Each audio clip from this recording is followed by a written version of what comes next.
Everyone, there we go. Now we got it. No, the mute was off. It was just I lost power yesterday.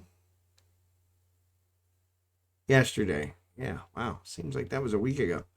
Lost power yesterday, had to shut down, and for some reason it rebooted last night. Don't know what that was about. But when it does, sometimes OBS loses its mind and doesn't remember what microphone I had set. But anyway, hello everyone. I'm Bondar JR, Silverwolf, Ron, and we're here to stream some eveonline. I am going to check these others to make sure they're set up correctly. It looks like they are now that I've switched it. So, without further ado, hopefully you guys can still hear me. This is my main screen. Thanks, Jerry Can, for having my back. I appreciate it. My main is actually fleeted up with Kragan, and he's doing a mission, one of the career agent missions where I'm building cat boosters. So your lips are moving, but I don't hear you. There you go. Yeah. So you still don't hear me? Because it says it's working now. So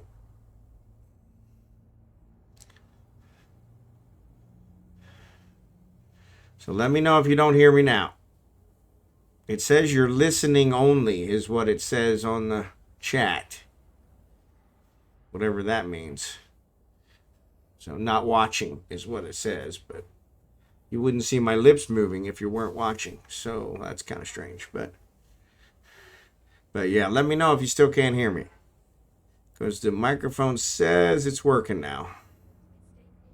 It was showed device not connected, but what it was is it just lost its mind. There you go. All right, cool. No, it was actually me. There was a problem. I've gotten used to it that every single time I go live, I check to make sure that the microphone bar is jumping all over the place, and it wasn't. So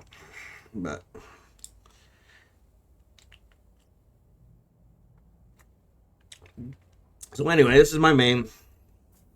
Trying to get my airs done. So I'm still here in the Matins. Figured once I do this, we can maybe do some mining or something, whatever you guys want. But where was I headed? Yes, so I had this career agent already queued up. I think number 6 out of 10.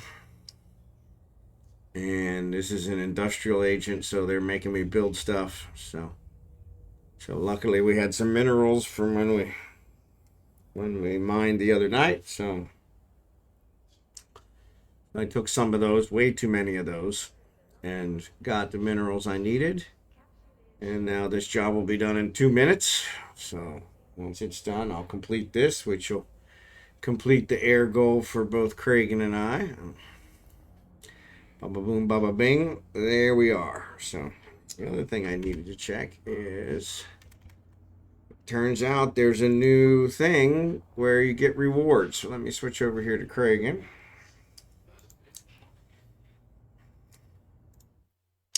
So there's a new thing here where you get rewards. So didn't claim it for Kragan yet, so I just went out and claimed it. So I don't know what an agency support drop is, but I think I got one of those before. But yeah, it started yesterday, so I probably should have started it yesterday, but I did not. But I love this. When I look at my thing, it shows all this stuff. No tax. Look at that. No tax. That's what I like. No tax. Go back another week or so. Tax. Tax, tax, tax, tax. Ridiculous. Now, no tax. I love it. So, and I did see that Seamus left the corporation, so I wanted to check with him to make sure everything was okay. Make sure he wasn't disgruntled.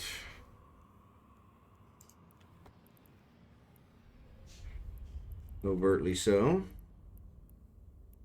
I think I got some skill points here, so let's redeem these. Yes. Yeah, so I did get one of these. Compounds with the agency identity were being seized in the target location. Identified 5% new response from the agency. Hard shell dose. So yeah, just boosters. So no worries.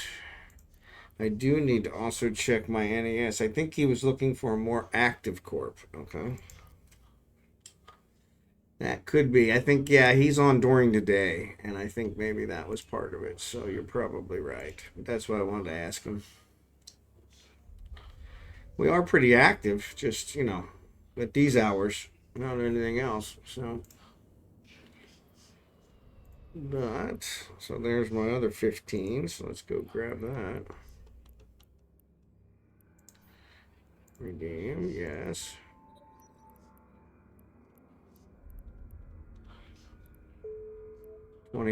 out 23 hours. We probably should try and redeem these, see if we can use them. We probably can't use them. Nope, don't have the required skills. What skills do they require? Web of fire. Biology.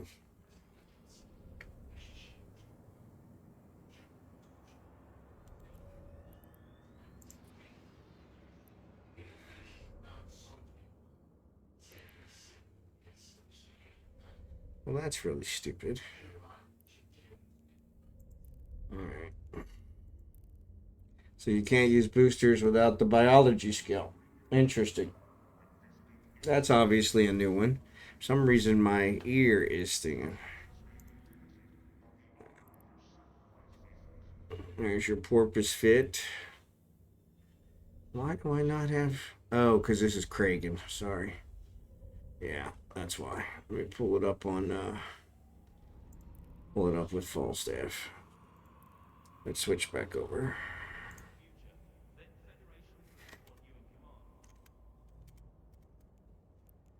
Alright, so yeah, let's deliver this one. Excellent. Complete the mission. Split the points. There we go. Awesome sauce. Oh, didn't I get... Oh, I didn't get loyalty points. Well, that sucks. Yeah, I got all those. Save. Ah, it didn't give me any loyalty points. Well, that backfired.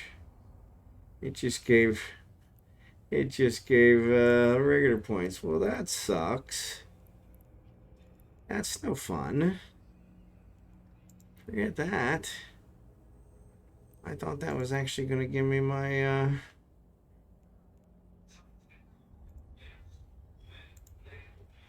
let's do a distro mission.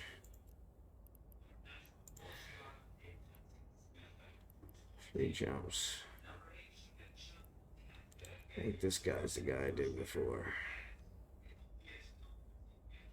I think. Yeah. No, that's not what I wanted.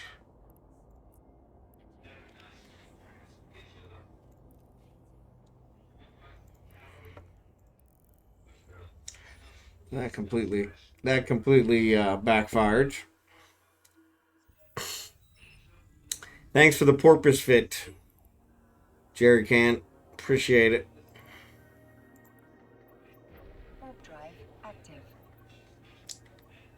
So we'll go do this distro one.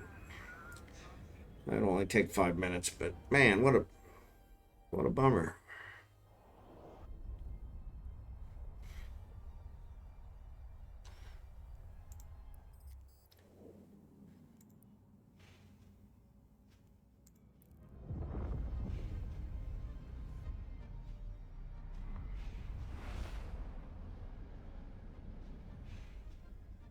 Pack a mama, huh?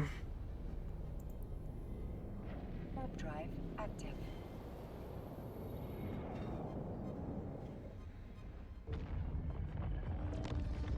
That is my porpoise. Now I gotta learn how it works. Yeah, you and me both. You and me both. I built a medium core. I built the compression. I got those on there, but I think I put fuel in mine even, but I haven't done anything with it. I haven't even left the station with it.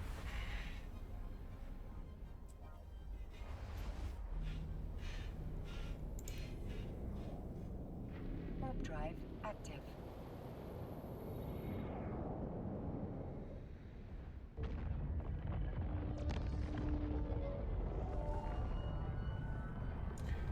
Haven't even left the station with it, so gotta mine some ice now. There you go. Yeah, need that fuel. I have some spare fuel here in the Mattins if you're close. Save you having to mine the ice.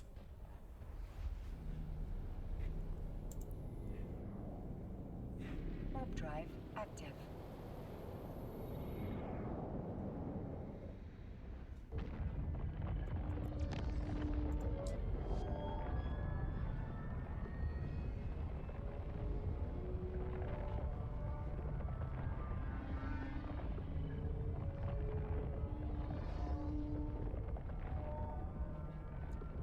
See who else is in here. Bigglesworth shows he's lurking.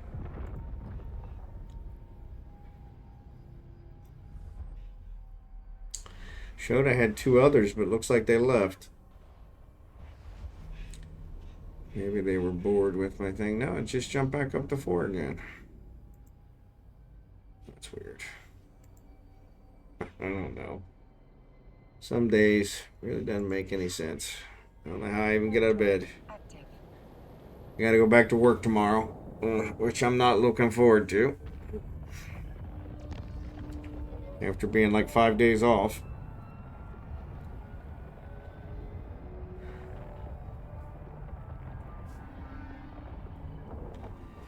Ironically enough,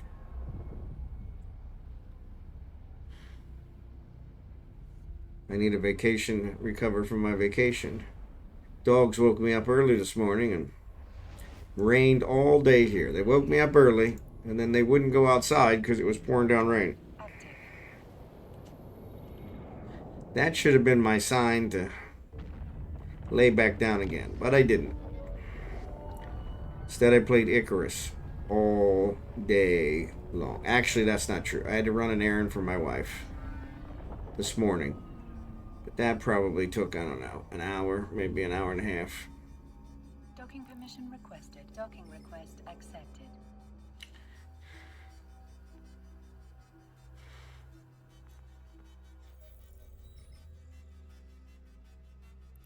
That's that one. This is the distro agent I wanted.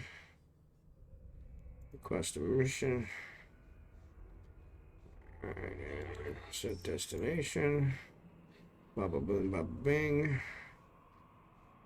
851 loyalty points.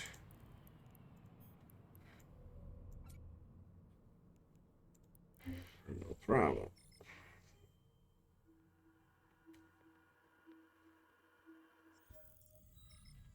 In fact, if anybody else wants to get their air missions, Jerry can. You want me to include you? I can include you in the fleet so you get the points. Active. Bigglesworth.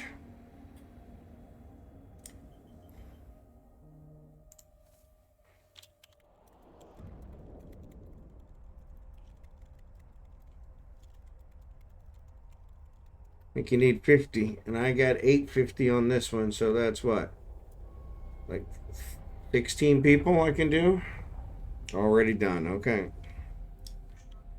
I think I can do like 16 people. Actually, 17 people. Active. And we'd all still get 50.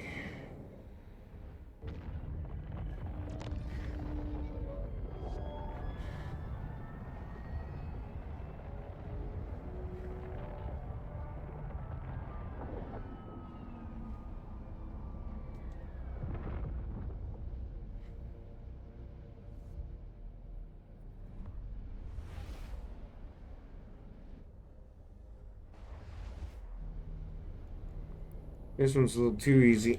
Warp drive active. Especially when they double them up like this.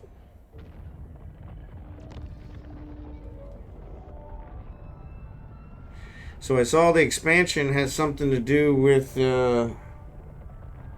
corporations and air missions. And air missions for corporations.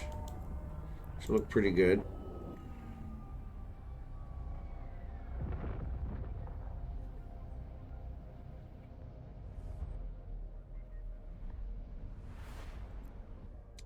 Quit right-clicking. Goodness gracious. Drive active. I don't know what I'm doing. Man, that mouse is really rubbed raw. I should probably put some tape on that. I should probably.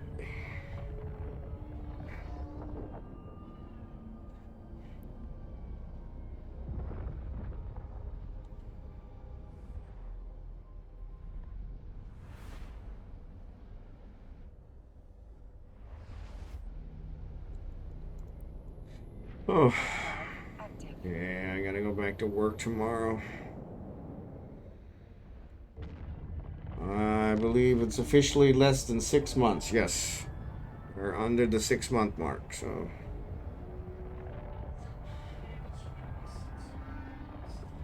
I should get one of those countdown clocks. Docking permission requested. Docking request accepted. I should get one of those countdown clocks. All right, last chance.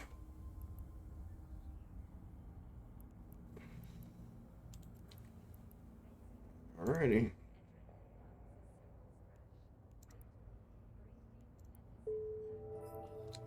That did the trick.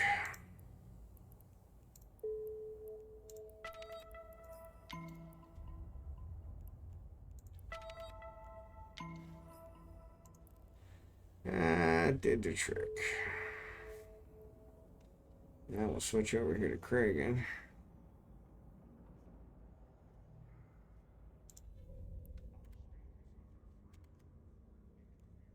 And we'll claim his as well. He's actually got his Skinner stuff. Yeah, I don't want to claim those here. Claim those back in Menlin. So I'll send that stuff to Blossom. Let's see.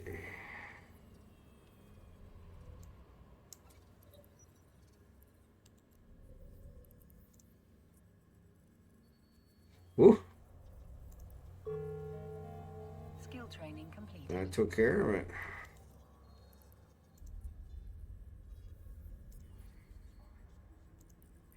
I know I need other skills.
Skill training completed.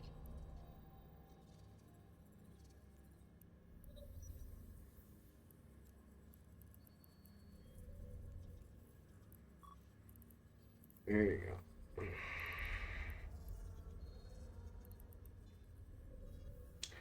Capacitor emission systems. That looks like one we should probably work on. All right.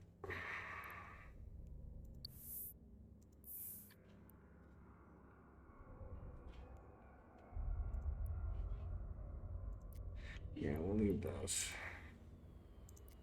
233 million. Oof. Let's send that over to Falstaff. You can do a lot more with it.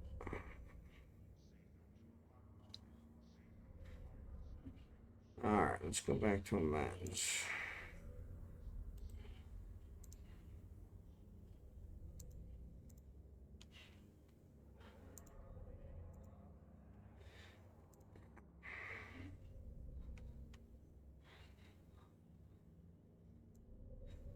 Shipboard compression.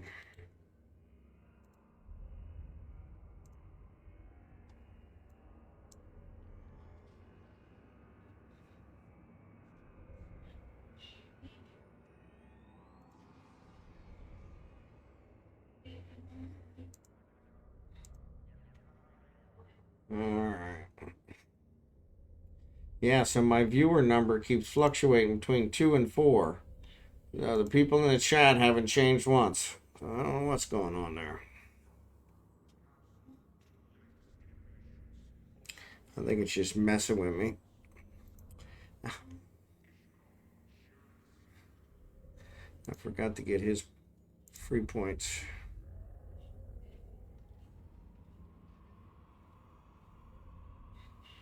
There you go. Knocked me right out.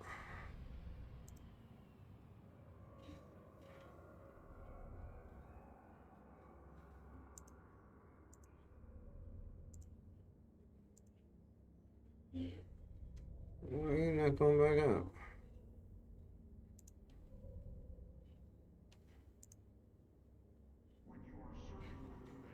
It's super weird. Why is it there twice?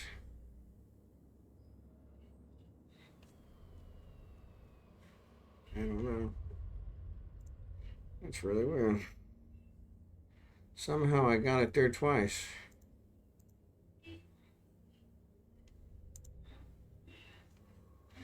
I don't know. It says 2.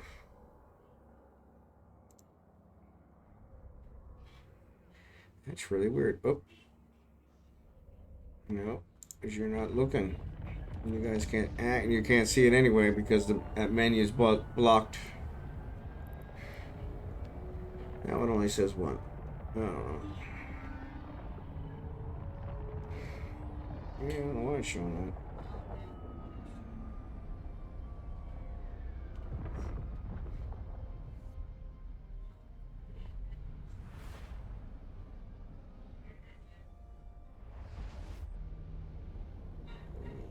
So that was that. Warp drive active.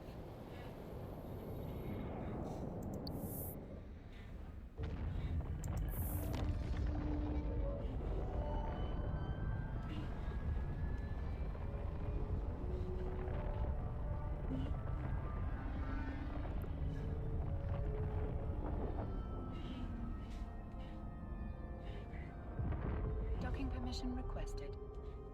Docking request accepted.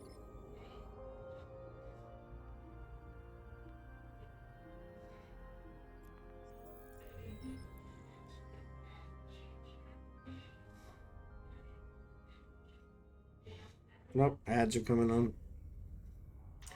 Ads are going to come on in a minute.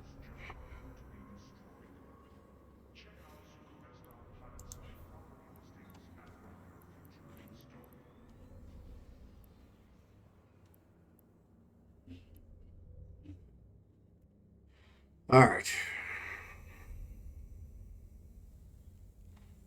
So let's go ahead. Humbug. 6 jumps and the belt is gone. Yeah, that's usually what happens to mine too.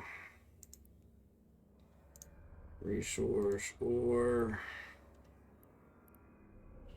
Yeah, 12 jumps.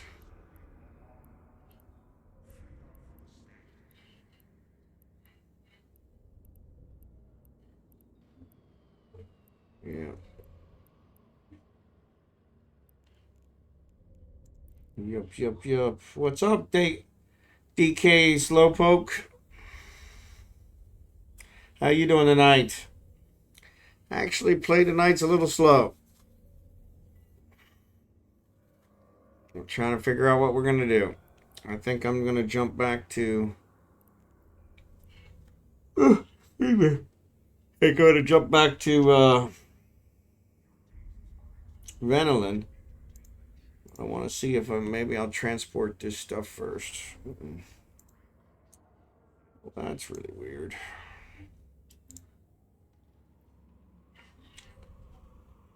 Alright, so that shows it's all clear, so...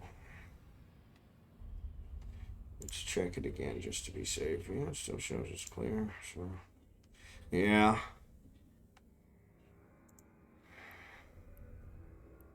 Alright, so let's get the...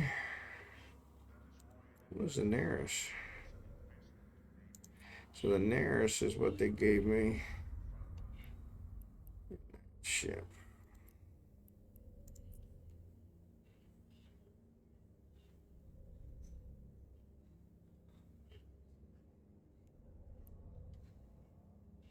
$5% bonus to ship cargo, 5% bonus to traditional. Jump fatigue. What is jump fatigue? So they changed the way the ships look. Info screen on ships. What's up, Wolf Dominic? How you doing tonight?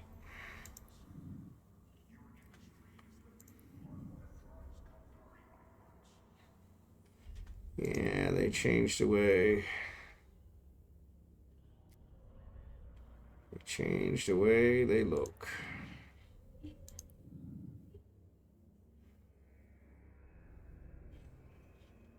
Not too bad. I'm a little tired. I was on vacation. Today was my last vacation day, and I did not sleep as I should have, which would have been the smart thing to do. I do not have a...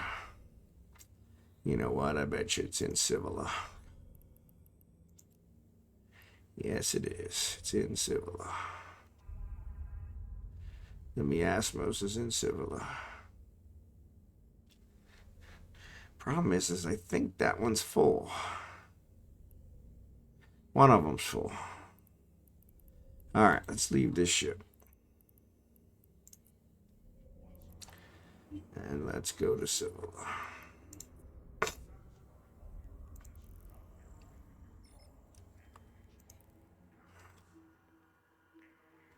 Relaxing after a tense work day. Yeah, see, I didn't work today, but I got to work tomorrow. So now I'm tense because I got to work tomorrow. I had like 5 days off. I worked last Thursday. I haven't worked since. So Monday was a holiday since I worked for a bank. And then I was off Friday for the camping trip. I was off Monday for the holiday, and then I took off Tuesday and Wednesday to use up my vacation days because I got a ton of vacation days.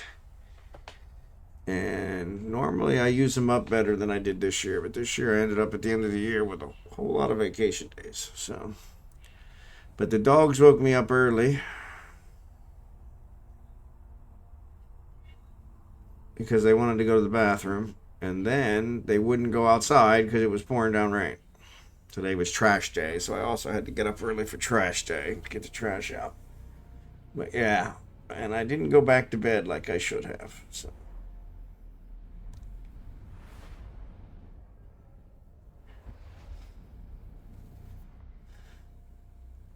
I should have taken at least a nap or something, but I never did. So what I'm going to do now is I am going to fly to Civila, and I'm going to pick up one of these cryos. No.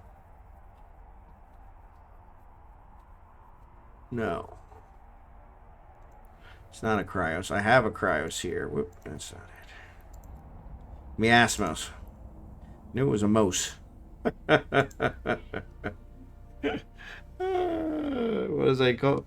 What's that orange juice and champagne drink called? And you drink in the mornings at brunch. Man, it's gonna drive me crazy now.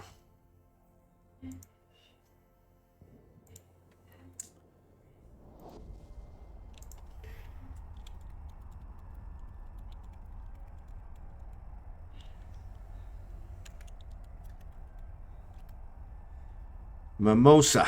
Yeah, not quite the same. Mimosa. I had to do a quick Google search. But yeah, mimosa. But yeah, when I was thinking miasmos, I was thinking mimosa. So, never been a champagne fan, but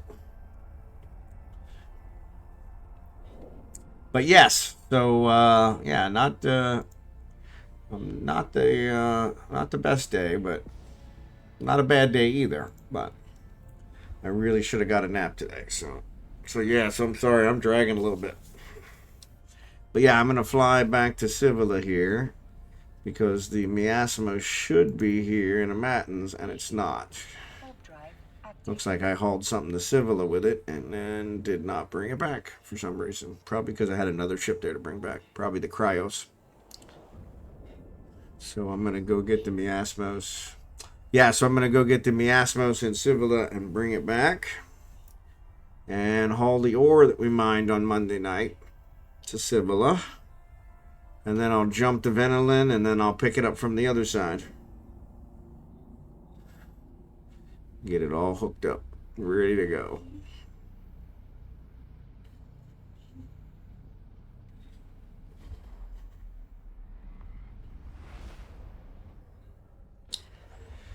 Get it all hooked up and ready to go. Warp drive active.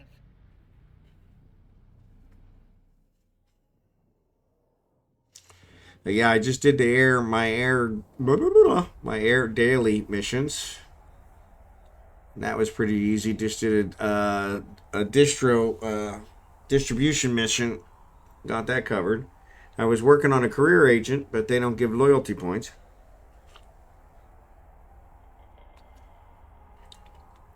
So that kind of backfired. But all good.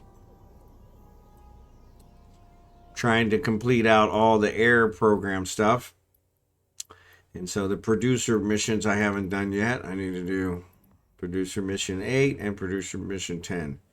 I think right now I'm on 7. So yeah, I'll clear those out and we'll be good to go. Drive active. Somehow I got my windows backwards.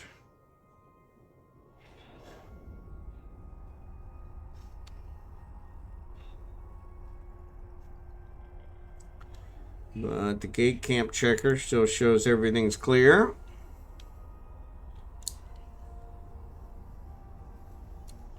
Civila is a very dangerous system. Actually, Udema, which is right next to Civila, is the dangerous one. I don't go through it, so.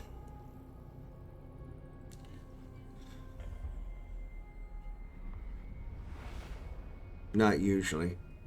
Every once in a while I do, but not usually. Warp drive active. But it is like the halfway point between the Matins and Venolin, which is my home system. Matins is a home system for our corp. Venolin is my home system. They are, they're not horrible away, about 15. Oh, Matt.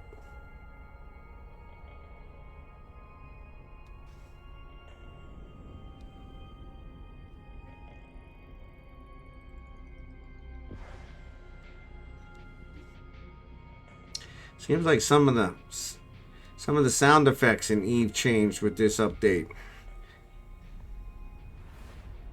Like when you hear somebody else jump. When you're sitting at a gate and you hear somebody else jump. That seems to have changed. Yeah, more whales. Yeah. Really weird. We just noticed it, but it was like, what is that? Oh yeah, I don't know. I didn't play it yesterday. I should have. I meant to work on my stream today. Didn't do that either.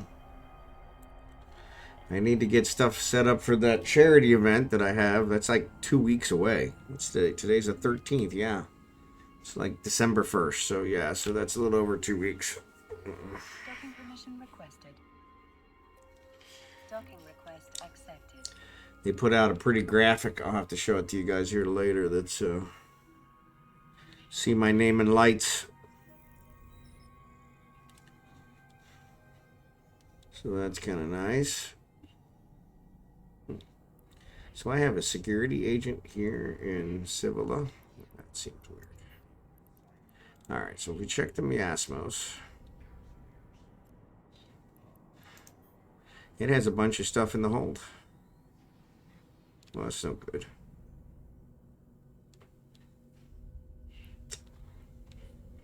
They added the humpback mating call this time, yeah? I'll have to check that one out. I could do with some more mating calls in my life, so maybe that's not such a bad deal. Alright, so it shows it's still clear. So I'm going to go ahead and fly this home.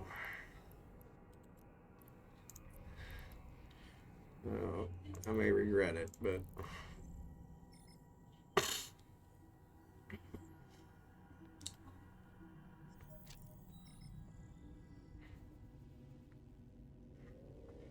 And then what I'll do is I'll fly it all the way back to a Mattins, because this is the jump clone from a Mattins, so I don't want to leave him in Valin.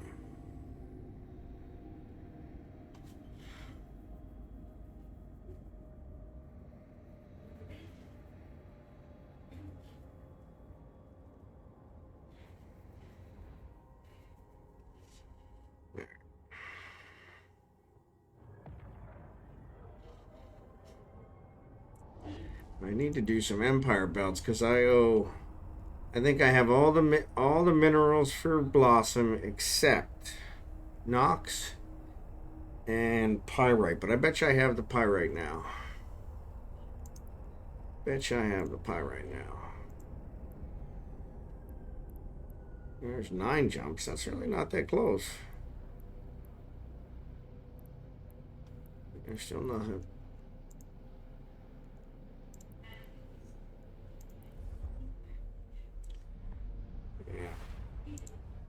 Yeah, it's still not that close. So, Wolf the Medic, how is your day going? And dkslopoke, how's your day going? Warp drive active.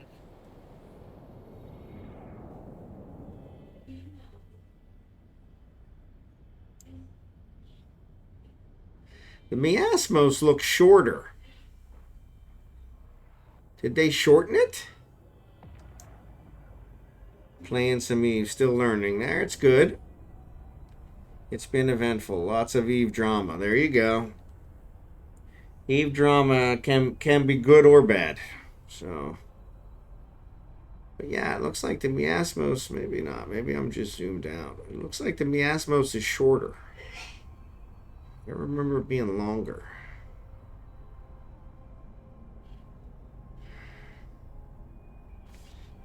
It's all fun to me. There you go. That's the way to do it. It's all fun.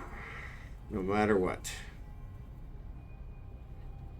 All fun.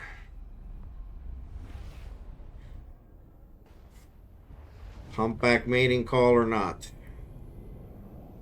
Warp drive active. Yeah, that definitely looks shorter. I remember it being not a lot longer, but like at least one more block there. It's like it used to be 5 or 6, and now they made it 4. 4 sections.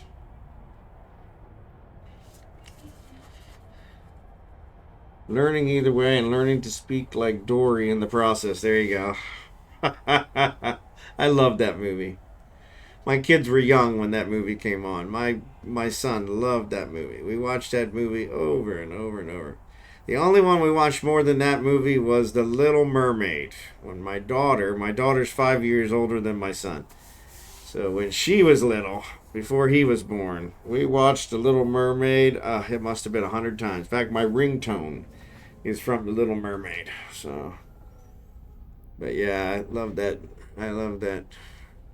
Finding Nemo and Finding Dory. Those were both really good. Not a huge Disney fan. because they've kind of gone off the deep end lately, but they did in the good old days make some good movies. Actually, one of my favorite Disney movies was The Fox and the Hound. And so Frost was our number 2. There you go. Yep. Yeah, The Fox and the Hound is a really old Disney movie. I remember watching it when I was a kid. And the hound, the little pup hound makes friends with the fox, and yeah, that's a really good one. I remember that one. I introduced my daughter to that one, and she really liked that one too. I think I had a VHS of it laying around. I must have bought one because they didn't have VHSs when I was a kid. In fact, they don't have VHSs now. So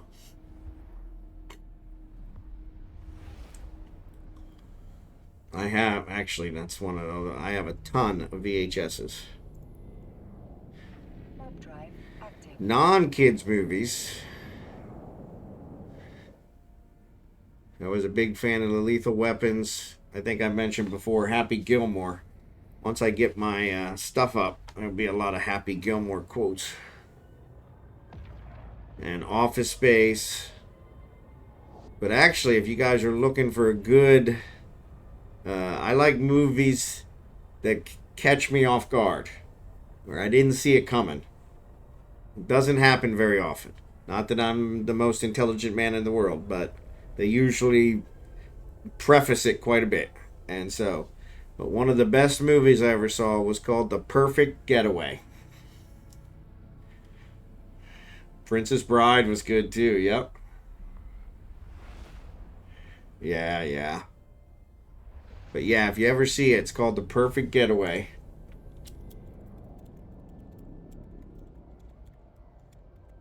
It's got Timothy Oliphant in it. And it had a twist at the end that I never saw coming. Never saw coming. One of my favorites. And then if you're in the cerebral ones, they listed it as a horror movie. But, crap. What was the name of that one? That one had Quaid in it.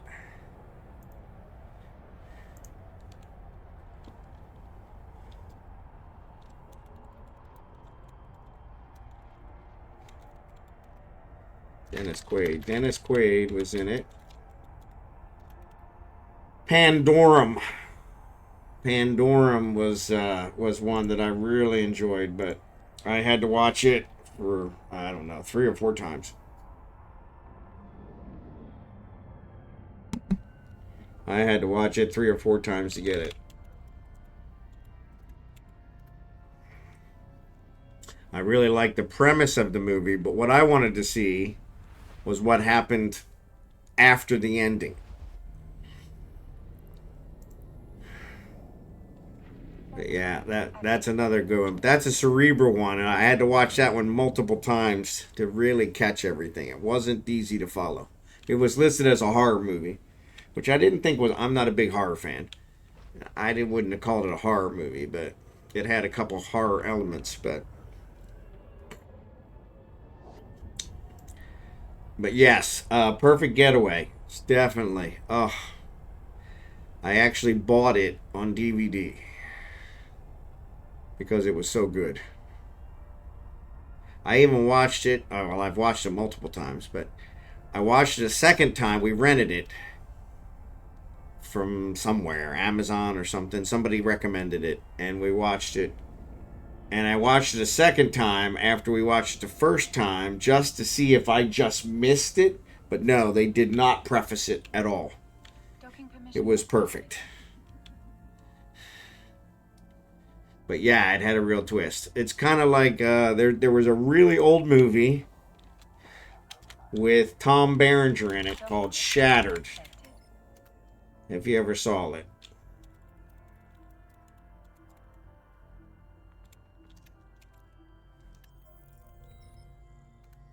I think it might only be one R now that I think of it. But yes, if you ever get a chance to see that one, that's an old one, and it's hard to find. There's another movie called Shattered, not the same movie. But that one is really good. It had a twist in it, too. That one was prefaced, but I still didn't see it. I actually saw that one with my first wife. She recommended that one because she said it was so good. She was not usually a good judge of movies, but that was actually an excellent movie. One of my favorite movies. But it's hard to find because there's another movie named Shattered now, and it always comes up whenever you search for Shattered. And Tom Berenger, I'm a big Tom Berenger fan. I'm actually, probably my favorite actor is Kurt Russell. My wife always said that when we first met online, she always said I looked like Kurt Russell, which I don't at all. But it was really nice of her to say that. But I was already a big fan of Kurt Russell back then. So, but yeah, Tom. So you've seen Shattered, Slowpoke? That's Shattered was a really good one. He's in a car accident, and he has to go through plastic surgery, but he can't remember. He doesn't have his memory. And so he's trying to figure out what's going on. His wife's acting strange. And yeah, it was, fantastic movie. Fantastic. So yes, definitely recommend that one. Definitely recommend that one. All right, so let's fly back while the gate camps are still not going. Let's make sure they're still not going. They are not. All right.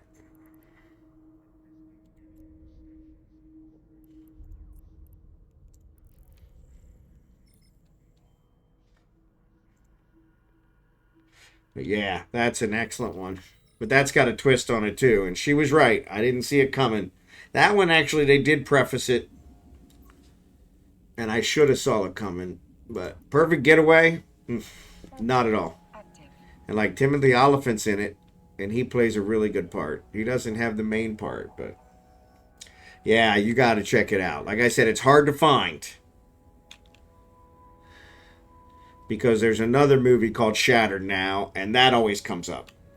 And I think that's a psychological thriller where it's talking about somebody's mind being shattered. Not the same thing. You definitely want the one with Tom Berenger. But yeah, excellent movie. Excellent movie. And then, like I said, Perfect Getaway. I didn't know the other actors in it. Actually, I did know one of the girls, Timothy Oliphant's girlfriend. I didn't know. I don't remember seeing her in anything. But there's two couples that get together. The other one's wife, she played, I think, she played in the zombie movies with the corporation, where the corporation was making stuff. What was the name? God, that's going to drive me crazy. She played in those. Where the corporate, and there was a whole series of them where the corporation is making the zombies, and they keep making them, and they had the dog ones that were, and their mouths opened up, and what was the name of those? Crap.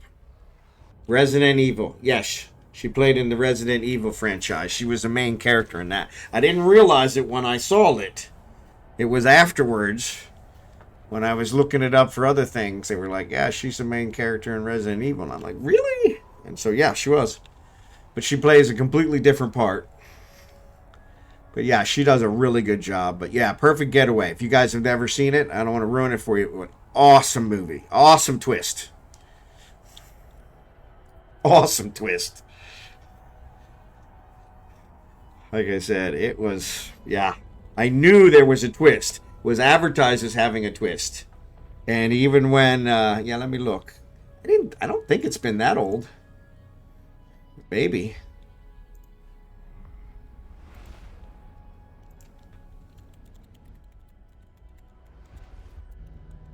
Yeah, 2009. Holy cow. Yep, that's it. Timothy Oliphant's actually pretty young. Yeah, Mila Jovovich. And Steve Zahn. So Steve Zahn's actually pretty famous, but I don't remember having seen him in anything else. But they did, all of them did an excellent job. Excellent job. Chris Hemsworth is in it too. Yeah, Chris Hemsworth. Yeah. I forgot about that. Yeah. Yeah, Thor. Yeah, before he was Thor. But yeah, 2009. That's it. Yeah, excellent movie. Yeah. Yeah, excellent movie. I definitely recommend that one. Like I said, I bought that one on DVD because it was so good. Of course, now I don't have a DVD player, but who knew, right? I got, actually, I was going through stuff the other day, and I have, like, I don't know, 50 cassette tapes of music. Another one of those that, who knew?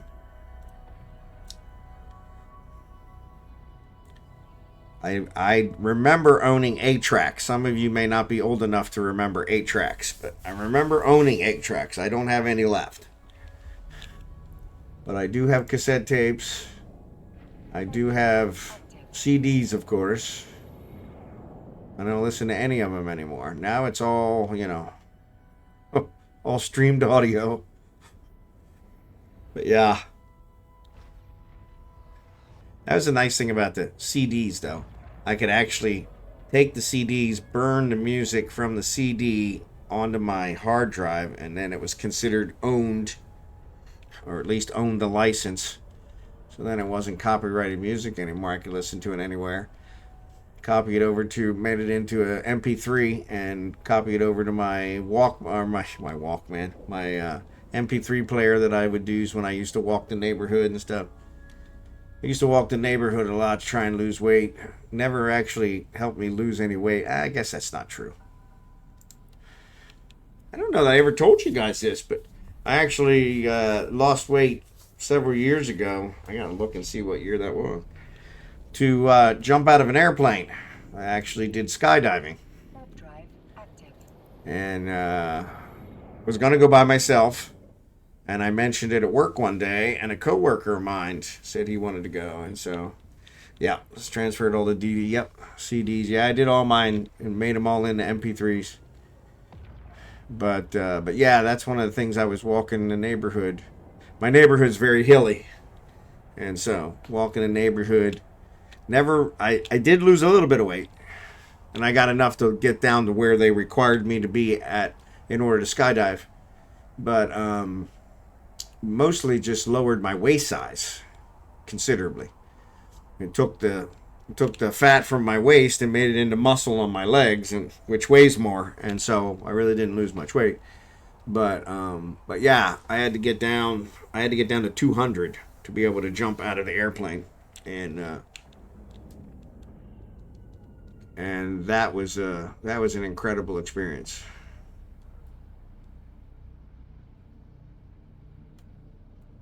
But yeah, a coworker of mine said he wanted to do it with me, so we did it together. Pretty cool. Ads are going to start in about a minute. But yeah, yeah, I didn't sell all my CDs. I still have them here. I was going through boxes. We're trying to get rid of stuff. I found all my cassette tapes. Which was like, really? I still have a boom box, so I wonder, maybe I'll take them with me to the Philippines and play them there. I've already had 2 attacks. Jumping out of a perfectly good airplane would be strike 3. Yeah. That was my thought. Is I was like, am I going to be able to jump out of this airplane? Now I did tandem. It was my first jump ever, and I did tandem. And I was hooked to another guy, and of course they had me hooked to the smallest guy since I was the biggest guy. I had to get down to 200, but and I told him I thought that was kind of bullcrap because I've seen them parachute tanks out of airplanes, so I know they've got a parachute that would carry me. Okay, regardless, I don't weigh as much as a tank. Okay, but But yeah, they said they didn't own those parachutes. So, Drive but yeah, they made me get down to 200. But it was funny because we got there.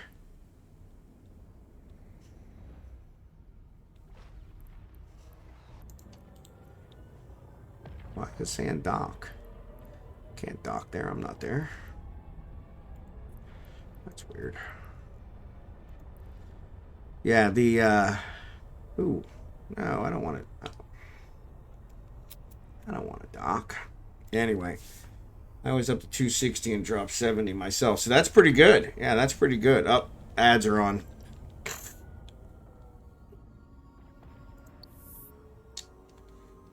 Oh, Seema sent me a message, probably explaining why he left. Okay, cool.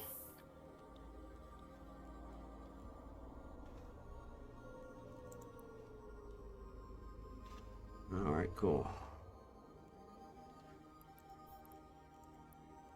All right, I'm going all the way to Mattin's. Oh, I won't talk during the ads. Switch over here.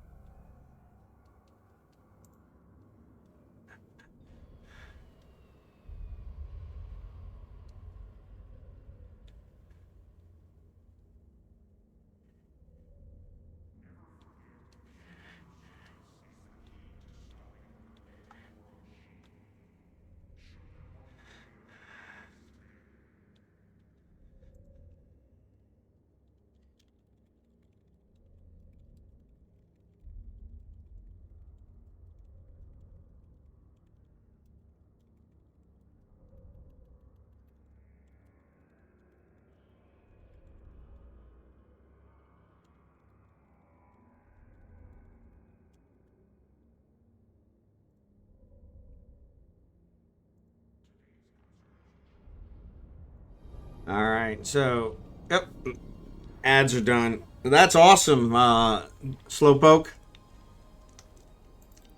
Yeah, I think I lost 20. I was like at 220, and I had to get down to 200. But that was the weird part. So we got there. Our appointment was like 8:30, and it was probably like a 2.5 hour drive. So we left really early. We drove down there. We got there. Of course, it's cloudy day.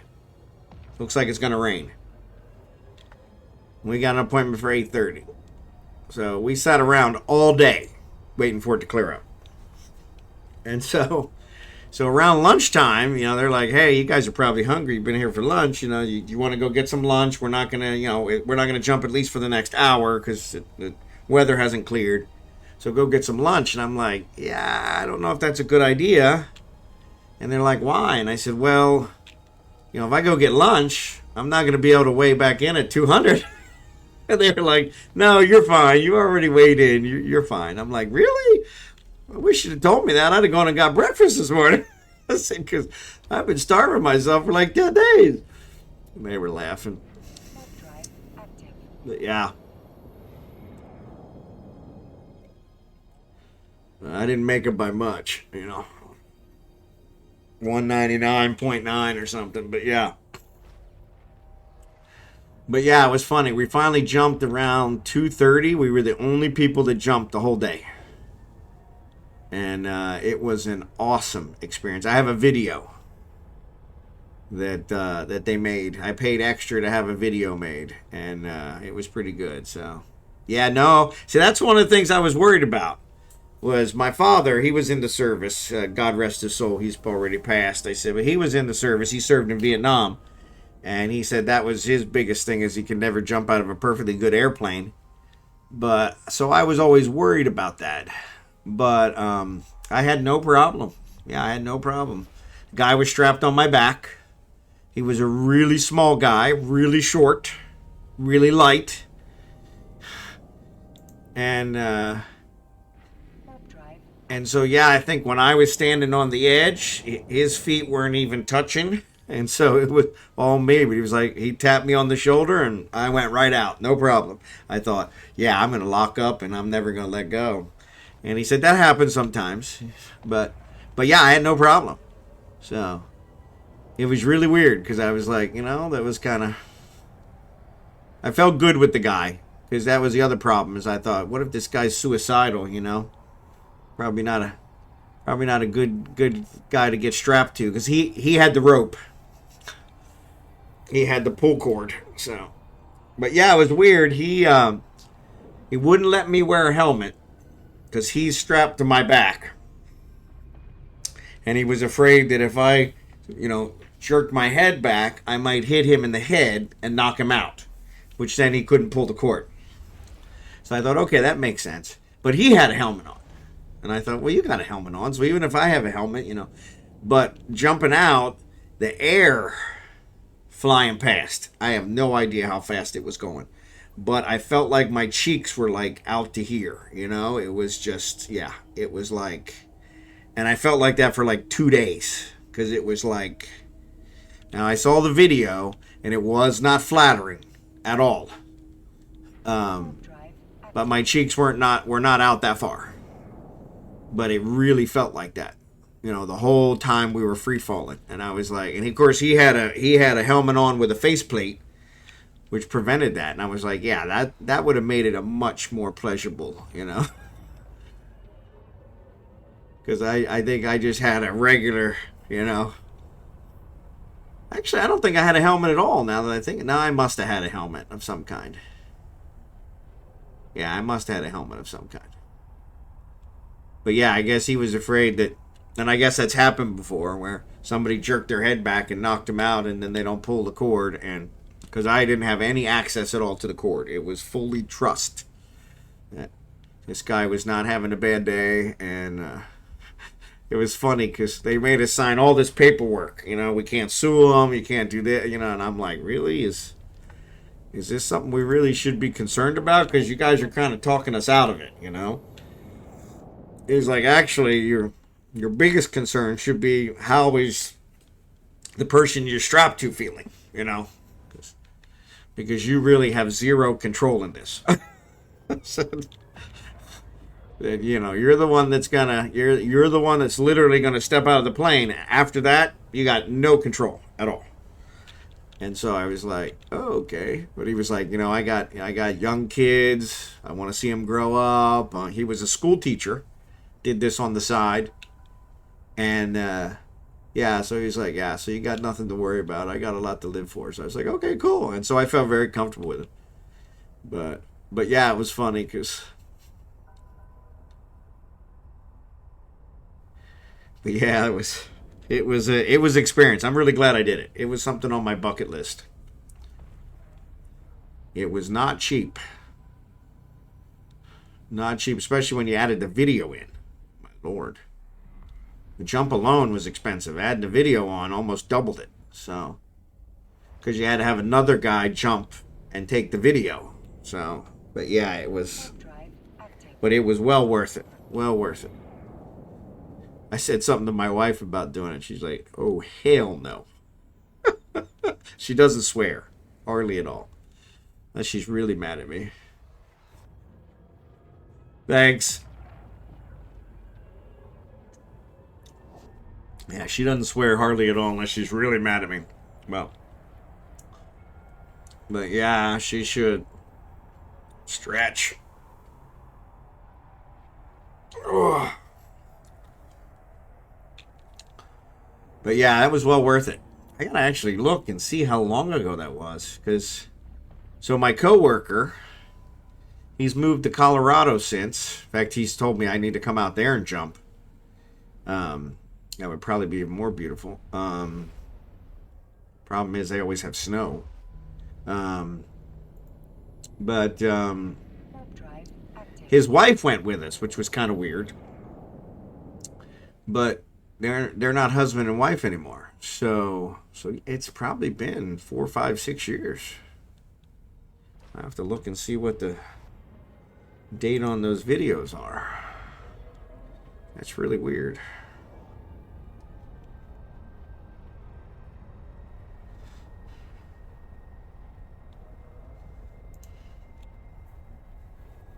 Media. The real question is, where did I put it? Media.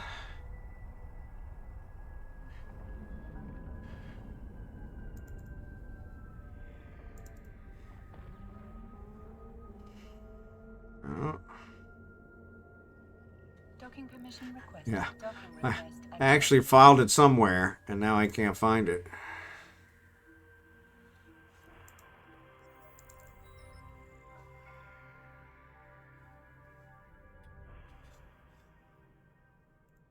That freaking sucks, because I know it's here somewhere.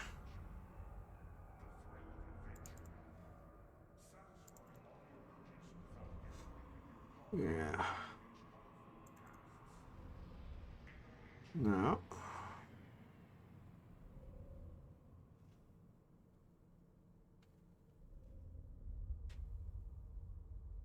My goodness gracious.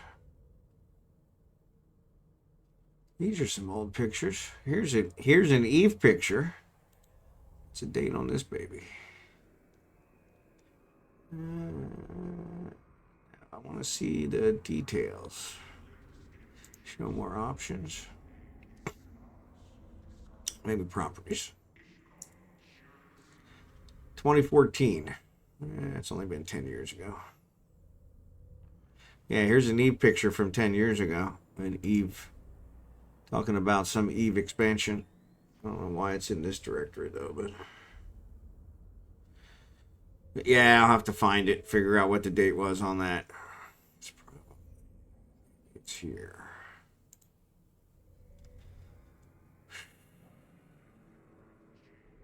Where would I put it? I mean, honestly.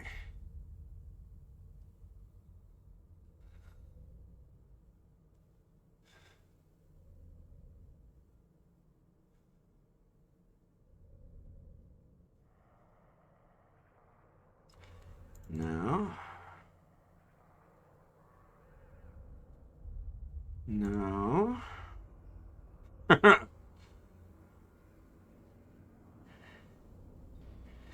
I bet you it's in downloads. Probably put it there. Because that's where everything ends up eventually. Ron skydiving. There it is. It says 2021.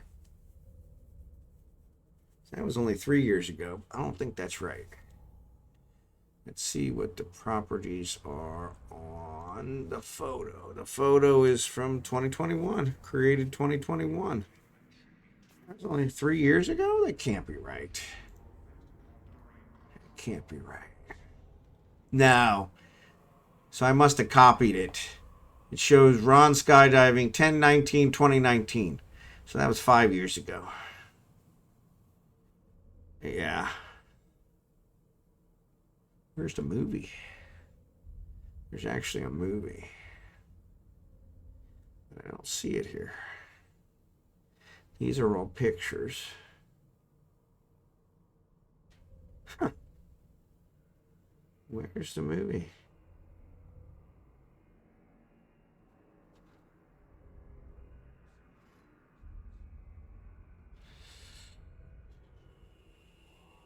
Let's do this. Let's do details. No, not those details. View details and sort by type. No, they're all the same. They're all JPEGs, which is not right because there's definitely there's a movie.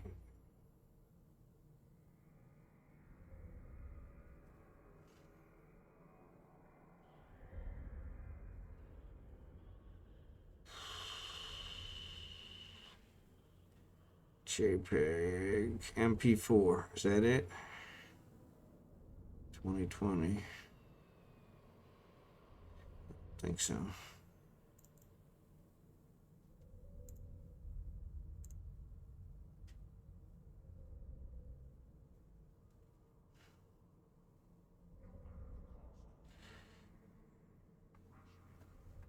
No. No, that's definitely not it.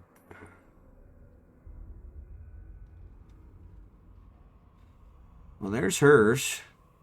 10/19/19.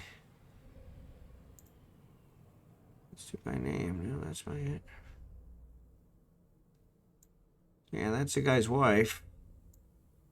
That's her movie.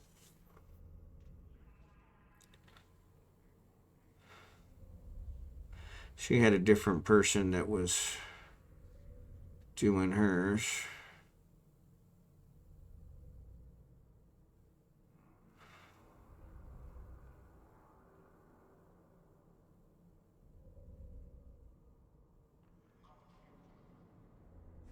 Let's sort by MP4. What's up, Bigglesworth? Sorry, I'm actually searching my drive for stuff.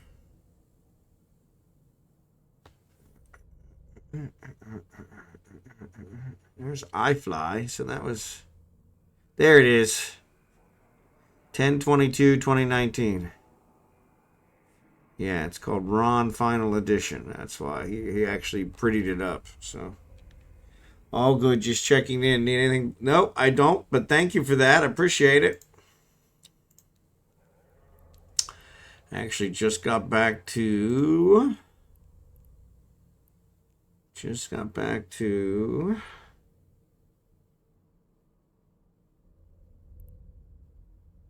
Yeah, just got back to. Spit it out. Just got back to a matins. Sorry. Losing my mind. Okay, I think I'm turning in early night. Yeah, I was thinking the same thing.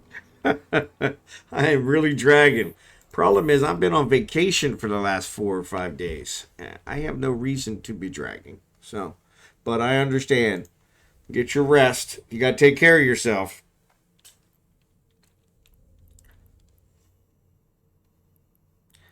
I don't want that wife of yours giving you the what for.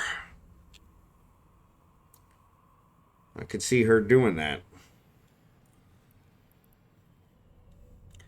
I think she probably rules the roost.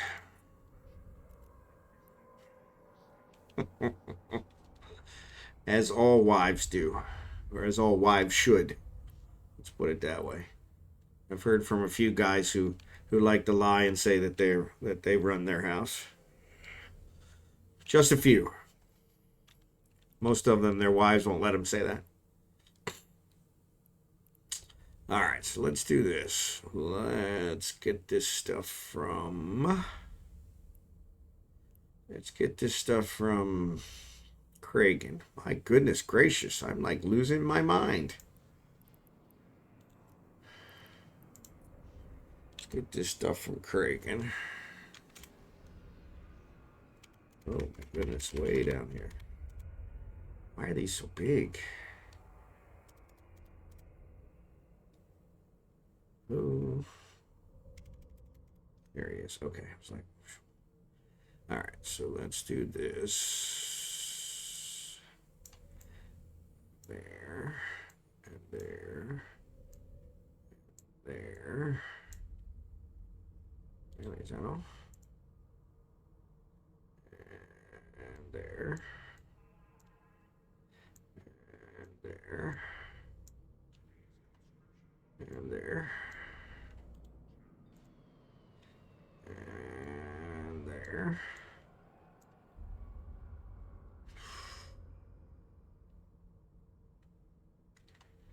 Yeah, I'm pretty sure that one too. Alright, so let's do that. Except, let's go over here to Falstaff and let's take, just so I don't lose all her stuff.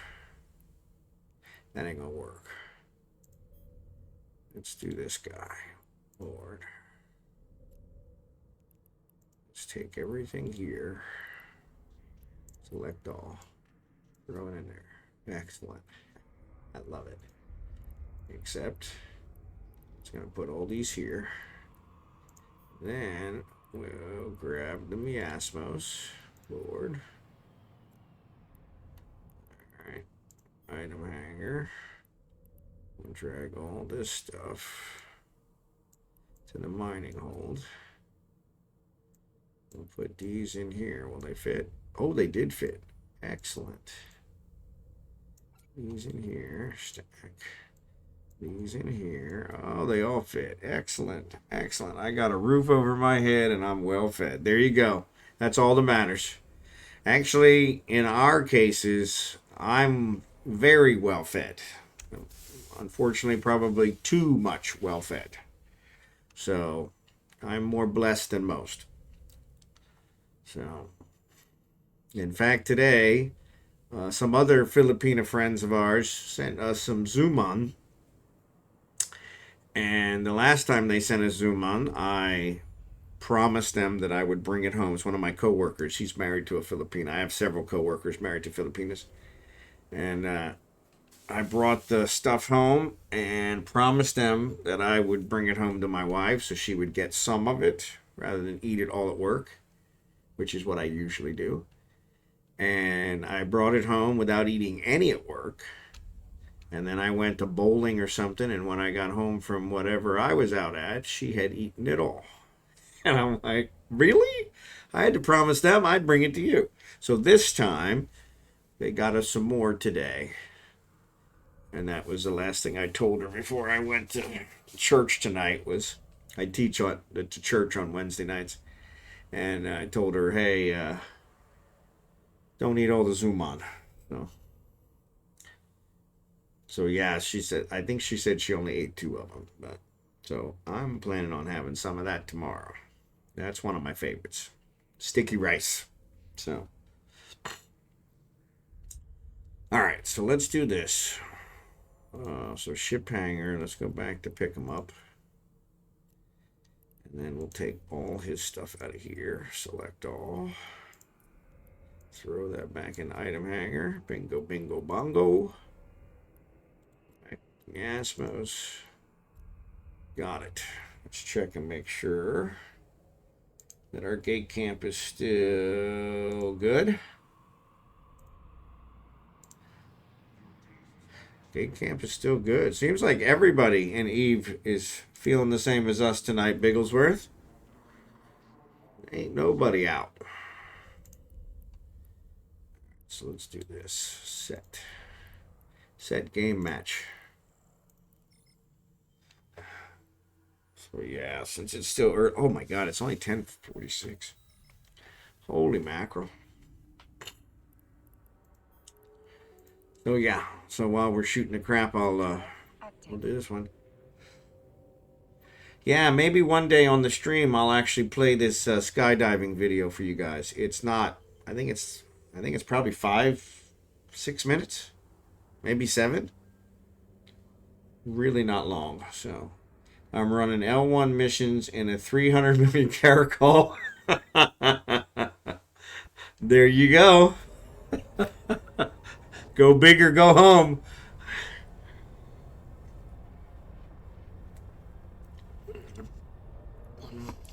Go big or go home.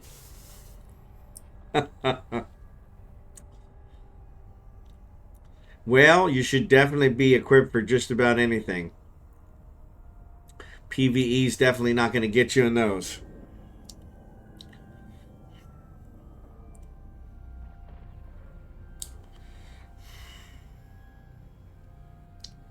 Yeah, exactly. Yeah, I remember those. That's one of the reasons I don't want to move out of Venlin, is because I don't want to start over with another level 1 agent. Yeah. See, that's where I'm at. I'm on level 4s, and I don't want to go back.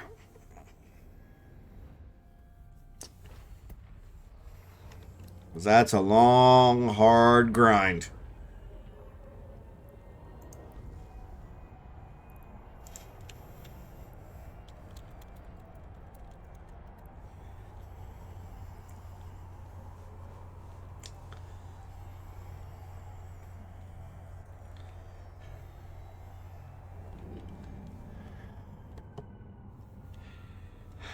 Jerry Can's giving me grief in local. I love it when people see me fly by. I have pirate things in the works, so I've created 2 mercenary dens and a 3rd one in the oven. There you go. See, that's one of the new features of the new expansion. I haven't even looked at it. You've already got 3 of them created, or 2 created with a 3rd one getting ready. That's pretty good. I'm going to have to check those out. I'm going to have to check those out. I'm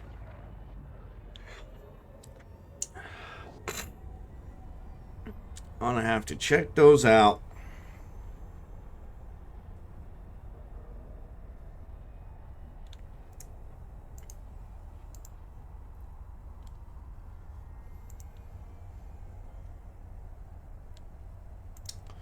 Yeah, that does sound pretty cool. I have to do more reconnaissance to see whose skyhook I will be attaching them to, then execute it on stream. There you go. There you go.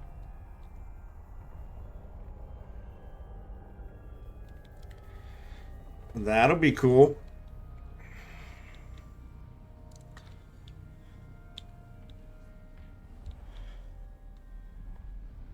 I always love tying those things in. Kind of nice that they actually did something that people are enjoying, so that's good. So these mercenary dens, do you only have those 13 days to do it? Because it looks like the new one is only 13 days, or at least that's what they're given. That's what they're given the limited time gifts for. So the resources from the mercenary den get you the currency to exchange for the deathless modules and ship blueprints. There you go. Yeah, they said they had a bunch of new ships, but you had to get a special currency for those, so they got enough currencies in this game. My goodness. Those ever marks. I don't know what they are, completely worthless.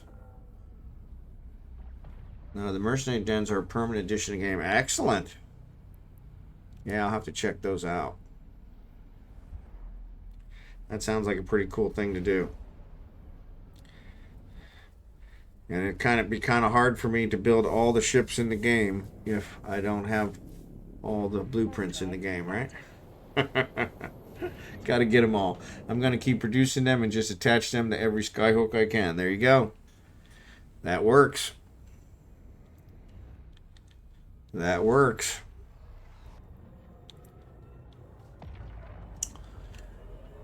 Volume. Was that volume over...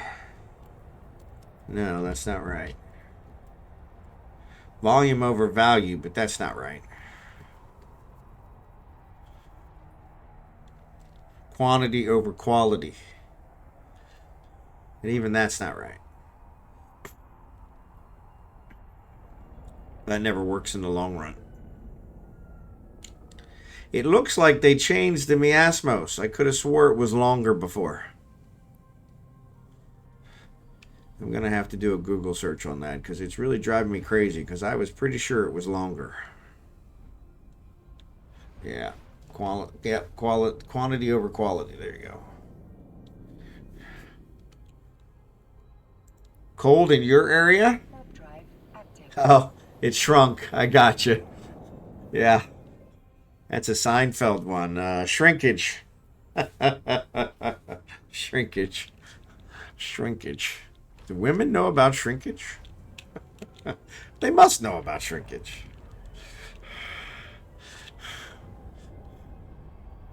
Then they asked Elaine.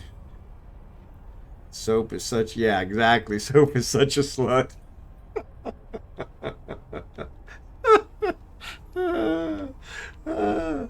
That's a good one. Yeah. Oh, the good old days. That made my whole day. Shrinkage. Yeah, I don't know if it's just an optical illusion, but it really looks smaller. So,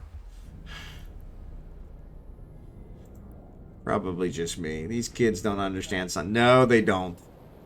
You know, it's funny. I said something to my daughter once about it.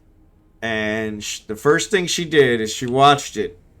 And, you know, she's 25 years younger than me. And she watched it. And the first thing she said was, "There's a cord on his telephone." And I was like, "Yeah, it's hooked to the wall. That's the way our telephones were." And she's like, "I can't take anything serious if the telephones aren't right." And I'm like, what? I mean, ignore the telephone. Telephone is irrelevant. She's like, there's a cord on the telephone. I mean, what country is he in? What world is he from? I mean, no, I can't watch this guy. I'm like, she couldn't get past the cord on the telephone. Yes, our phones used to have cords on them. They used to be attached to the wall. You couldn't walk all over God's creation with your phone.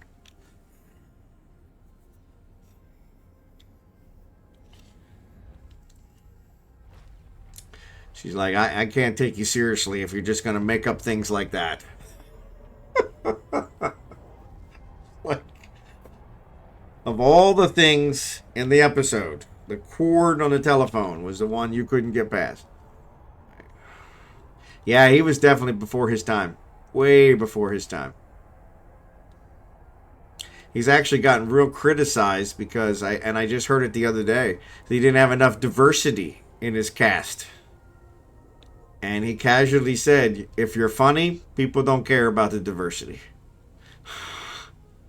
And honestly, I don't know that we ever noticed. We had a rotary phone when I was a kid. Yep. Hooked on the wall. Drive active. Couldn't have secret calls because your mom was always sitting there listening to everything you said.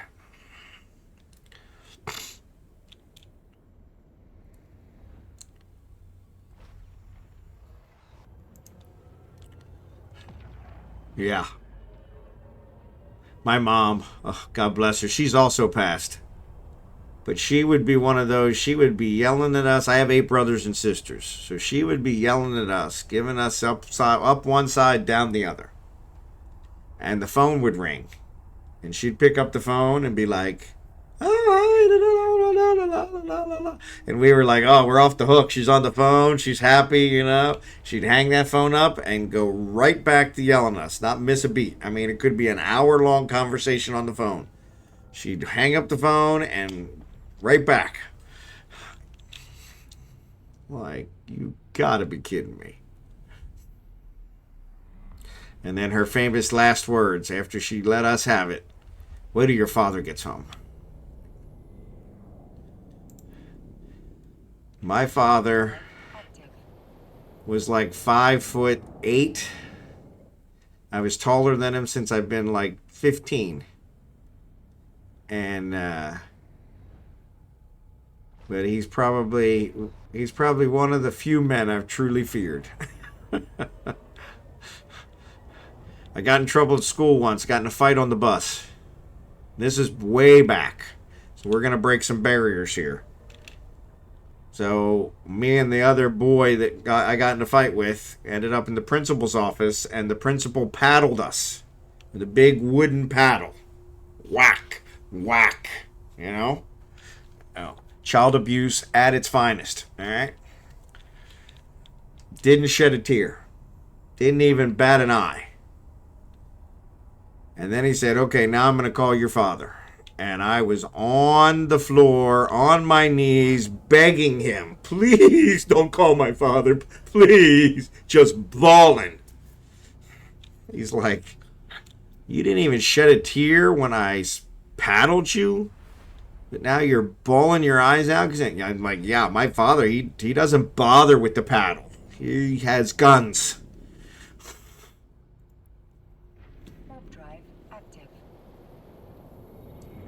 Paddles are for sissies. Yeah.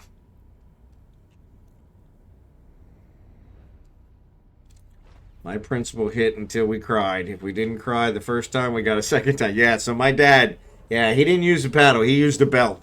And I swear to God, the most fearful sound I have ever heard in my life is that belt clearing belt loops. That, oh crap, run! Because he was like Indiana Jones with that belt. Like, wah. But yeah, you're right. One day, I got spanked a lot. It never worked, you know. Never stopped me from doing what I was supposed to not be doing. But one day I got wise and I put some magazines down my pants. And he spanked me, and like an idiot, I'm laughing. Okay? Like a complete imbecile. Okay? So, man, he pulled those magazines out, and oh my goodness, I didn't walk straight for probably a month. He let me have it so much worse. Never thought of putting magazines down my pants again. Didn't even. So I guess maybe it did teach me, you know, just in a weird roundabout way. So I told my kids, you don't know how good you got it. Never raised my hand to my kids. Never had to. My daughter came home once. I was always a talker. And I don't remember even what I said. I'm about knocking her across the room or something. And she said, you know, we learned in school today that you're not allowed to hit us. If you hit us, we can call the cops. And I said to her, you know, you're absolutely right. I said, but how long do you think it'll take the police to get here? And she's like, well, I don't know. 5 minutes? 10 minutes? I mean, if I'm going to go to jail, I'm not going to go to jail for spanking a kid. I'm going to go to jail for murder. Murder. The look on her face, she never once threatened to call the cops again. And like I said, I never had to raise my hand to my kids, but threats were good enough. But yeah, she's like, yeah, we can call the cops. I'm like, yeah, but you got to wait for them to get here. If I'm going to jail, we're going to jail for something good. Yeah, the look on her face was like, they didn't tell us that in school. It's like, yeah. That's what I told my daughter. I said that was one of the, yeah, I said that was one of the first things I taught my kids. There is a price for everything. Okay? You just got to decide if you're willing to pay it. Okay? She snuck out of the bedroom in the middle of the night, climbed down the side of the house to see her boyfriend. I caught her. And once we figured out what made her tick, she lost her phone for a month. Oh my goodness, she'd have thought I took her kidney, you know? Parents aren't a product of their parents nowadays. They're a product of the public woke brain. Yeah, I agree. Yeah, it's ridiculous. Yeah, and that's it. There's no discipline. There's no discipline at all. That's what I said to my kids. I said, yeah, Oh, it was funny. You know, I did little things to my kids, you know. You know, my daughter, she'd like to act up when we're at the grocery store. The institutions, yep. She'd like to act up when we're at the grocery store. She's like, well, if I make a scene, it's like, that ain't gonna work with me. I don't care what these people think. That means absolutely nothing to me. I don't care at all what these people think. I said, the bigger problem is I'm going to take you to school tomorrow. And if you're going to embarrass me at the grocery store, I think I might just embarrass you at the school. So the next day at the school, dressed in my bathrobe and slippers and walked her all the way to homeroom class. Yep, she never once acted up in the grocery store again. Like, teach by example. You want to try and embarrass me? First of all, you're going to have to come with a lot more than a grocery store, all right? And second of all, I'm the king of embarrassment. Super Bob, how's it going, buddy? Yeah, and that's it. That's what I told him. I said, there's a price for everything. If you're willing to pay the price, I said, you could possibly get away with robbing a bank. You know, I worked for a bank most of my life. So you could possibly get away with robbing a bank. You know, it's not worth it because you can, you know, 99 times out of 100, you're going to get caught. You can't steal enough money to make a whole new life. So it ain't worth it. And furthermore, even if you do manage to get away, or if you don't get away with it, yeah, you're going to spend the rest of your life in prison. That's federal crime. So that's why I said, yeah, you got to decide if you're willing to pay the price for what you want to do or not. Like when she climbed out the window to visit her boyfriend. She lost her phone for a month. And this was a really good one. So she lost her phone for a month, which she just, oh my God, like I said, you would have thought I took her kidney, okay? She was, and like I said, it took us a while to figure out what made her tick. Once we got to the phone, okay? Yeah, give me your phone, you know? And but, so I had a company phone. So she gets up in the middle of the night after I fall asleep, probably on the couch. And she texts, her brain surgeon boyfriend, okay, from my phone. First, she changes the keyboard on my phone to the swipe keyboard, which is what I use now. But I didn't know what the swipe keyboard was then, okay? The kids, they know these electronics better than I. So she changed the keyboard to the swipe keyboard, okay? And then she texts her brain surgeon boyfriend and says, hey, I just want to tell you that I love you. And good night. Whatever you do, don't reply to this because this is my dad's phone. Okay? And then she deletes the message. Okay? Pretty smart, I had to give her credit for trying. Problem was the brain surgeon boyfriend. So, yeah, the next day I get up and I get this text from a number I don't know that says, okay. And I'm like, what's that?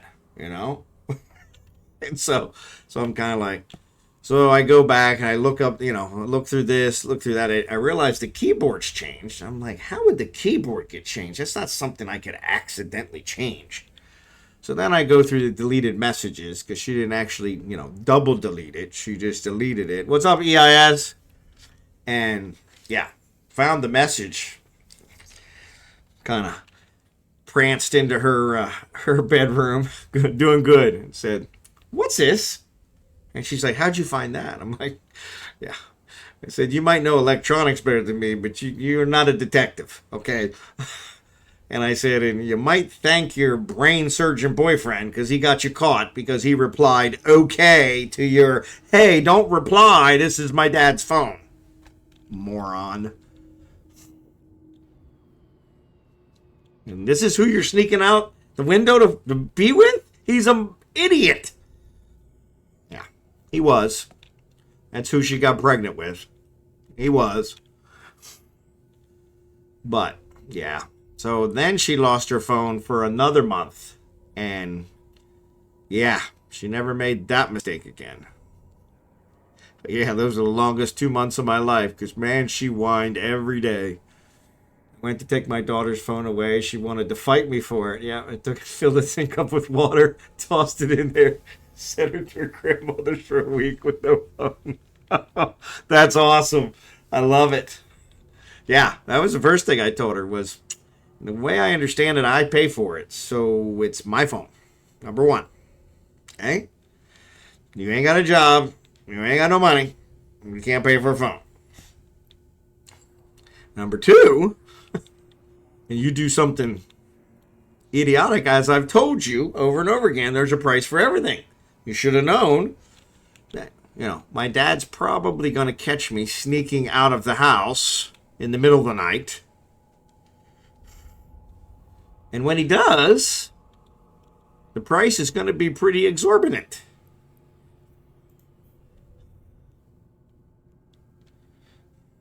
And I said, you obviously decided to do it because you thought it was worth it. So here we go. But yeah. Oh my goodness. Yeah, she whined every day. And that was the other thing. Her mom, we were also in the process of going. Actually, this was just before the divorce. Just before the separation. And her mom was like, just give it back to her. I'm tired of listening to her. I'm like, no, I'm not giving it back to her. She needs to understand a punishment is a punishment. It's going to be exactly 2 months. If it's 2 31-day months, she's going the whole 62 days. Okay? Like, nah. And sure enough, she tried me a couple times. Nah. And that's what I told her. And that's what I said. I said, we screw up again. I said, Because that's what I told her. I said, the next time it's going to double. I said, you know, you screwed up once, you lost it for a month. You screwed up again, now you've lost it for 2 months. I said, you screw up again, it's going to be 4 months. She was like, I'm like, yeah, if it means that much to you, you better toe the line for a couple months. Yeah, see, I never would. That was my dad, too. My dad would never give in. Never give in. And, you know, I think it was good. I did learn from that. I don't think I ever learned from his whippings, but just like I didn't learn from the paddling I got at the principal's office. I never got in a fight again on the bus, but that wasn't because of them paddling me. I'd tell her a week and she had it back in the day. Yeah, no, I couldn't do, that's one. I was always good to that, so. But yeah, it was funny. It took her till she was about 25. I think when she turned 25, she called me out of the blue and said, you know, Dad, you were absolutely right about just about everything. I'm like, yeah, I know. I said, and you're welcome. I tried. She's like, no, I just want to tell you how much I appreciate it. I said, well, I want to tell you how much I appreciate you telling me how much you appreciate it. A little late, but that's all right. I'll take it. We've had a pretty good relationship ever since, so. We had a good relationship before that. She tends to be more like me. But yeah, she's the eldest, so. And I heard a rumor about that the other day. In fact, that started a big discussion with Blossom, but seems that if your firstborn is a daughter, they tend to be the female version of their father. And that is exactly what happened in my case. She is the female version of me. So much better looking.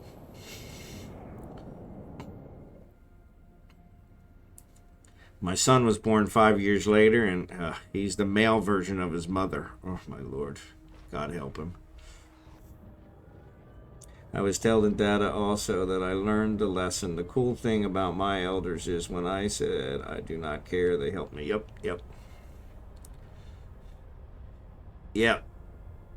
My dad would always ask me, why'd you do that? And I'm like, and I'd tell him, I don't know. And he's like, you're an intelligent human being. How could you not know? Like, seemed like a good idea at the time. I mean, you know. I found out later, you know, that as a kid, your brain's not fully formed to be able to do all the reasoning that's required, right? That's what happens when you get older. That's part of that whole learning those things as a kid, you know? Mom and Dad are godlike as it should be. Yep. Like I said, my dad was like 5'6", 5'7", maybe even 5'8" on a really good day. I mean, I was taller than him since 15. He actually told me one day, he said, if you want a shot at the title, let's go out in the backyard. I'll give you a shot. And I'm like, yeah, you probably would, and I probably could take you. But as soon as I go to sleep tonight, you're going to, you know, pay me back. You definitely don't fight fair. He's like, yeah, darn straight. You're living in my house. That's what happened. Oh, I came home from college one Easter. Went out with my older friends. Got really drunk. Really drunk. I mean, really drunk. I had to go back to school the next day.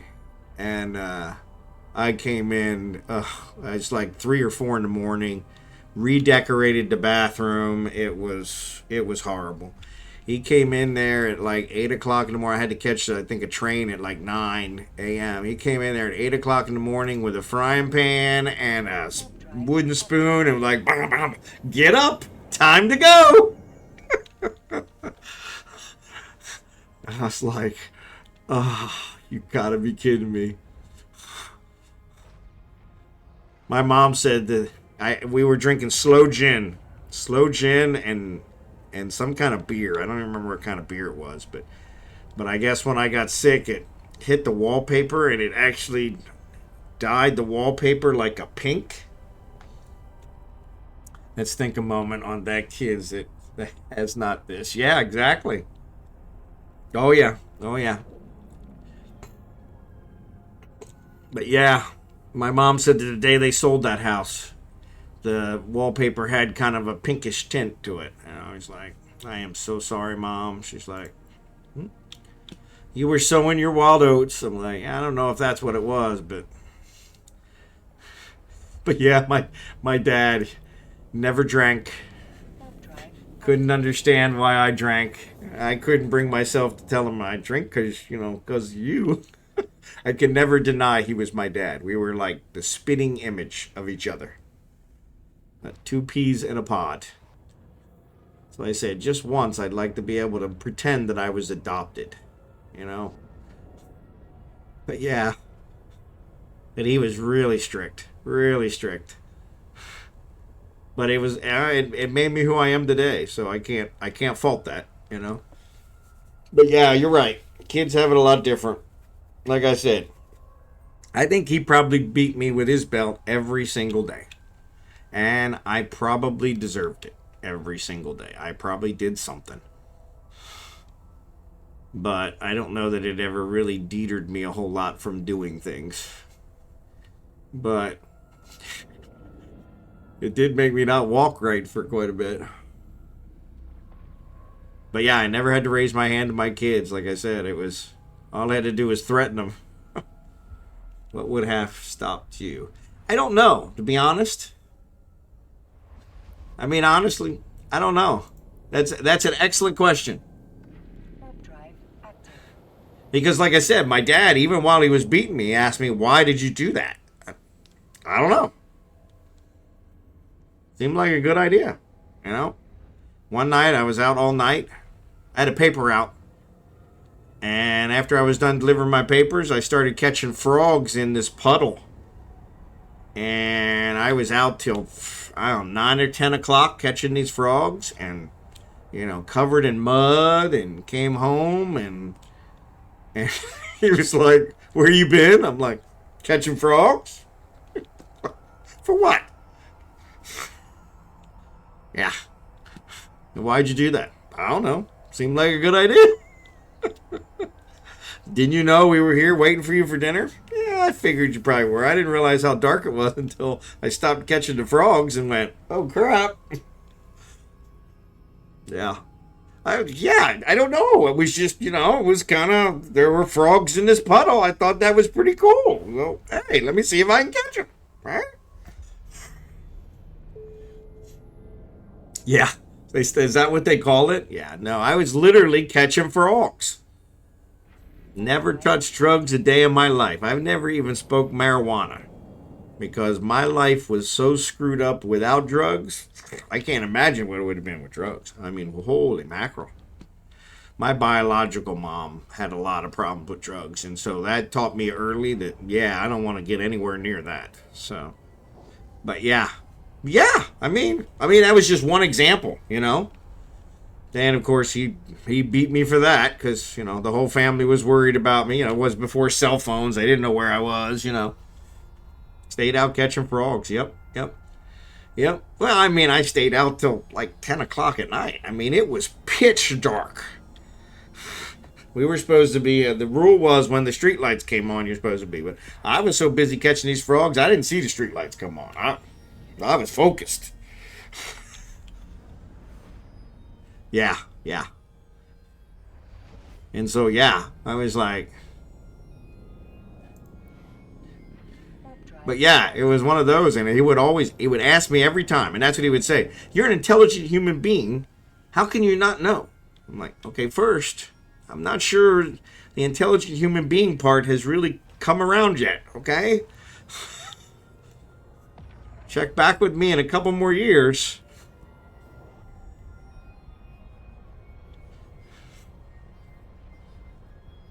You think I'm an intelligent human being? I don't know. I just spent 5 hours catching frogs. That doesn't sound very smart. Because I didn't even keep them.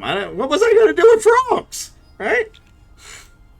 And why was I catching frogs? I have no freaking idea.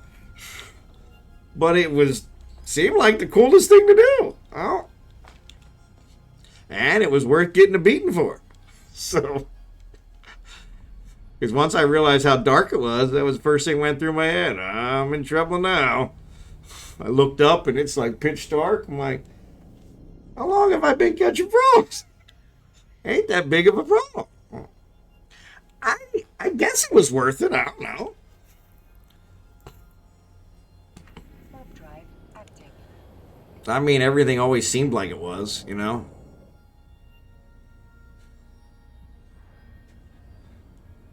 But yeah, a frog in hand is better than a princess in mind. Yeah, it was. Yeah, it was just. I mean, like I said, that was just one example. And. Yeah, yeah. That's just one example. Yeah, he was. Yeah. I was not a. You know. I wasn't a bad kid. But I wasn't a. You know. I pushed my boundaries, you know. Well, I'm glad it brightened your day, Super Bob. I'm glad for that at least. I don't know. I think it makes me sound like an idiot. But, which I think back then, you know, 12, 13, 14, I probably was, you know. I mean, I look back at, you know, that was 40 plus years ago. And yeah, that's like a whole lifetime.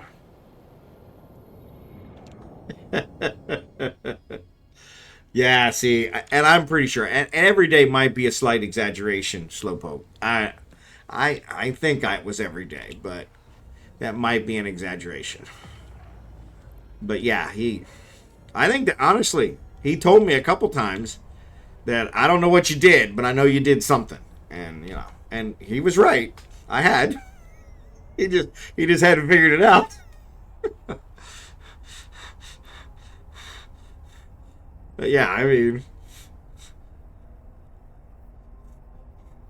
so I couldn't fault him for that. The one that always got me though was he always told me, you know, this is hurting me worse than it's hurting you. I'm like, yeah, no, I'm not falling for that one, buddy. Yeah, honestly, pain was no motivator because it didn't work. That's why I said I told somebody else this quite a while ago, but I said I think my dad wore out more belts on my rear end than he ever did wearing pants. Because he went through a lot of belts. I'm still wearing the same belt for the last 20 years. Yep. Yeah, I mean, I love playing in the creek. That's what we did. We would go down there, seemed like for days at an end, yeah. We'd ride our bikes. You know, we were gone all day, every day. But the rule was, when the streetlights came on, you came home. And, you know, I was by myself, so I was focused. I didn't have anybody else to say, hey, the streetlights came on. We better go, you know. And nobody knew where I was. You know, I think they actually called some of my customers from my paper route. And they said, no, he was here like 3 hours ago. And, you know, delivered all the papers. I did, you know, I finished my responsibility. But yeah. But yeah, that was just one example. But yeah, that was probably the stupidest of all the examples.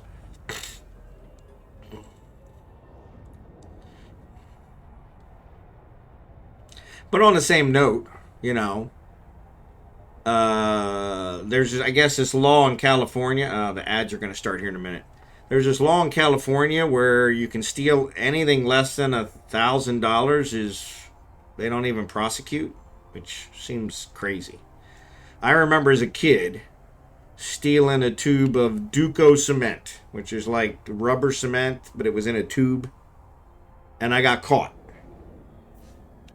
And the guy who ran the store called the cop. The cop came and gave me this serious sit-down talking to. I mean, I might have been 10, 11, you know. And I never stole another thing another day in my life. It put me on that path because I was like scared to death that the police were going to come get me. Drive active. And so, yeah. And that's it. That's all it took.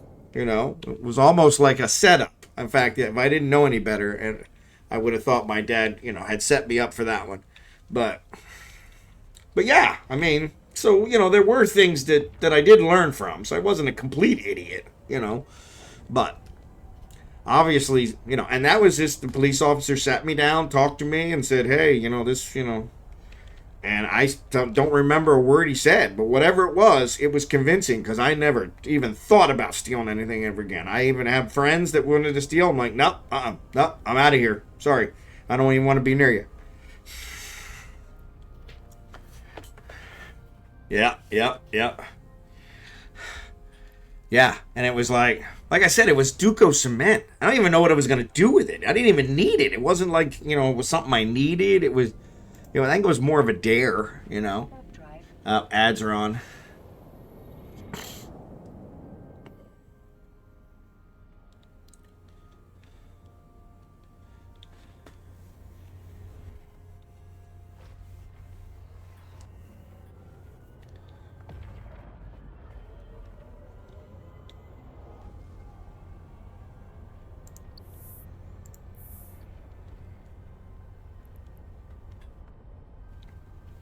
Yeah, we got several that aren't subscribed, so I'll wait till the ads are done.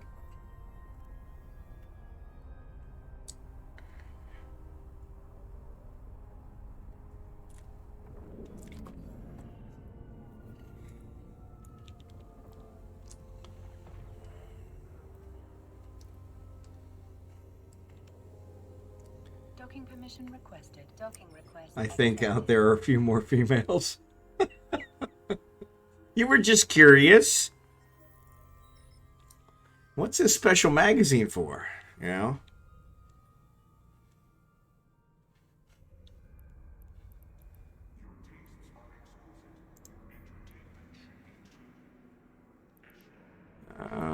got all those. We got that. What she got in here?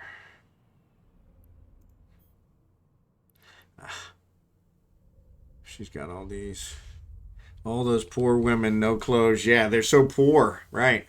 Mom, I thought this was some kind of a charity event where I need to buy clothes for them.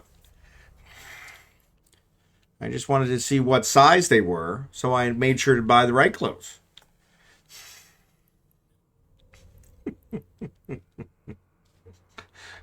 But yeah, so it gets worse. So my father loved liver. Okay? I cannot stand liver. It is. If you like liver, I'm sorry, but I consider it vile. Okay? It is probably the only meat. It's not the only meat. My wife really likes canned meat, and I'm not a big canned meat fan. Like spam. Spam's really huge in the Philippines, and she just discovered canned corned beef, and she loves it. And I'm like, I don't like corned beef to begin with, but canned corned beef is like bottom of the barrel stuff, right? But anyway, my dad loved liver. And he couldn't understand why his son, obvious son, like I said, we're spitting image of each other, why I didn't like liver. So he would make liver over and over and over again. Yeah, that's mom's. My mom used a wooden spoon. That was like, oof. She was quick with it, like a Jedi. Her wooden spoon was like her lightsaber. Man, she could catch you. But anyway, so he would make this liver over and over and over again in different ways to see if, okay, surely my son, fruit of my loins, you've got to like liver. It's just you're just not having it right. Well, he did this for weeks on end, and I was in hell. I mean, and he was one of those where you eat everything on your plate, okay? And he was the one who put it on your plate, all right? So it was like, okay, this isn't fair. I said the same thing to my kids, but I said, if you take it and put it on your plate, then you got to eat it. Don't put on your plate which you're just gonna waste, okay? You need to eat it. But I don't put it on their plate and then force them to eat it, right? But anyway, so he did this. Well, one day at school, they were teaching us about reverse psychology. And I was like, yeah, that's not gonna that's crazy. I mean, it's just crazy talk. Psychologists, they come up with all kinds of stuff. So I went home that night, and sure enough, he was making liver. And I don't remember how he was making it. I mean, he boiled it, he baked it, he fried it. It's all liver. It's horrible, right? So anyway, he made it some way, and he made it. And I struggled through this liver and ate every single piece. I mean, I don't know how I did it without puking my brains out, okay? But I ate every single piece, and I said, Dad, I don't know what you did, but that liver, the way you made it tonight, was delicious. He never made liver again. Rest of my life. Rest of his life, because he's gone. Never made liver again. Rest of his life. Hand to God. So I had a new appreciation at that moment for psychology. Because they were right. It was the most painful thing I had ever done. But it got me out of long-term pain. Because he was not going to stop until he found one that I liked. And then once he found it, okay, my job's done. We don't need to have liver ever again. Like, really? Yeah, liver. Yeah, liver, it's from the cow. Cow liver, I guess is what most people call it. My wife loves it. Loves it. But like liver and onions, it's in, I think, the English. My Bond is an English name, so I think that's where it came from. He loved it. Yeah. Oh yeah. Oh yeah. Oh, it's like even thinking about it turns. Just telling that story made me nauseous. Yeah. Yeah. Yeah. But yeah, it's like oh. But yeah, it worked. I mean, never made liver again. And I was just like, really? I mean, and of course, my 12, 13, 14-year-old brain at that point was kind of like, hey, I should have did this like, a couple months ago. Would have saved myself all this torture. Yeah, yeah, oh yeah, oh yeah. My wife, she likes all that stuff. Well, I mean, she's from the Philippines. For those of you that don't know that, she's from the Philippines, and when she eats a fish, okay, she eats everything on the fish, the scales, the eyes, the bones, nothing goes to waste, nothing. And I was like, the first time I ever saw her eat a fish was like, wow. And she was like, yeah, well, what? The eyes are the best part. No. Americans call that trash. We throw that part away. Or we throw it back in the water so that the other fish can eat it, and get bigger so we can catch them. Call it chum. But yeah. And she's the same way with the cows, with the pigs.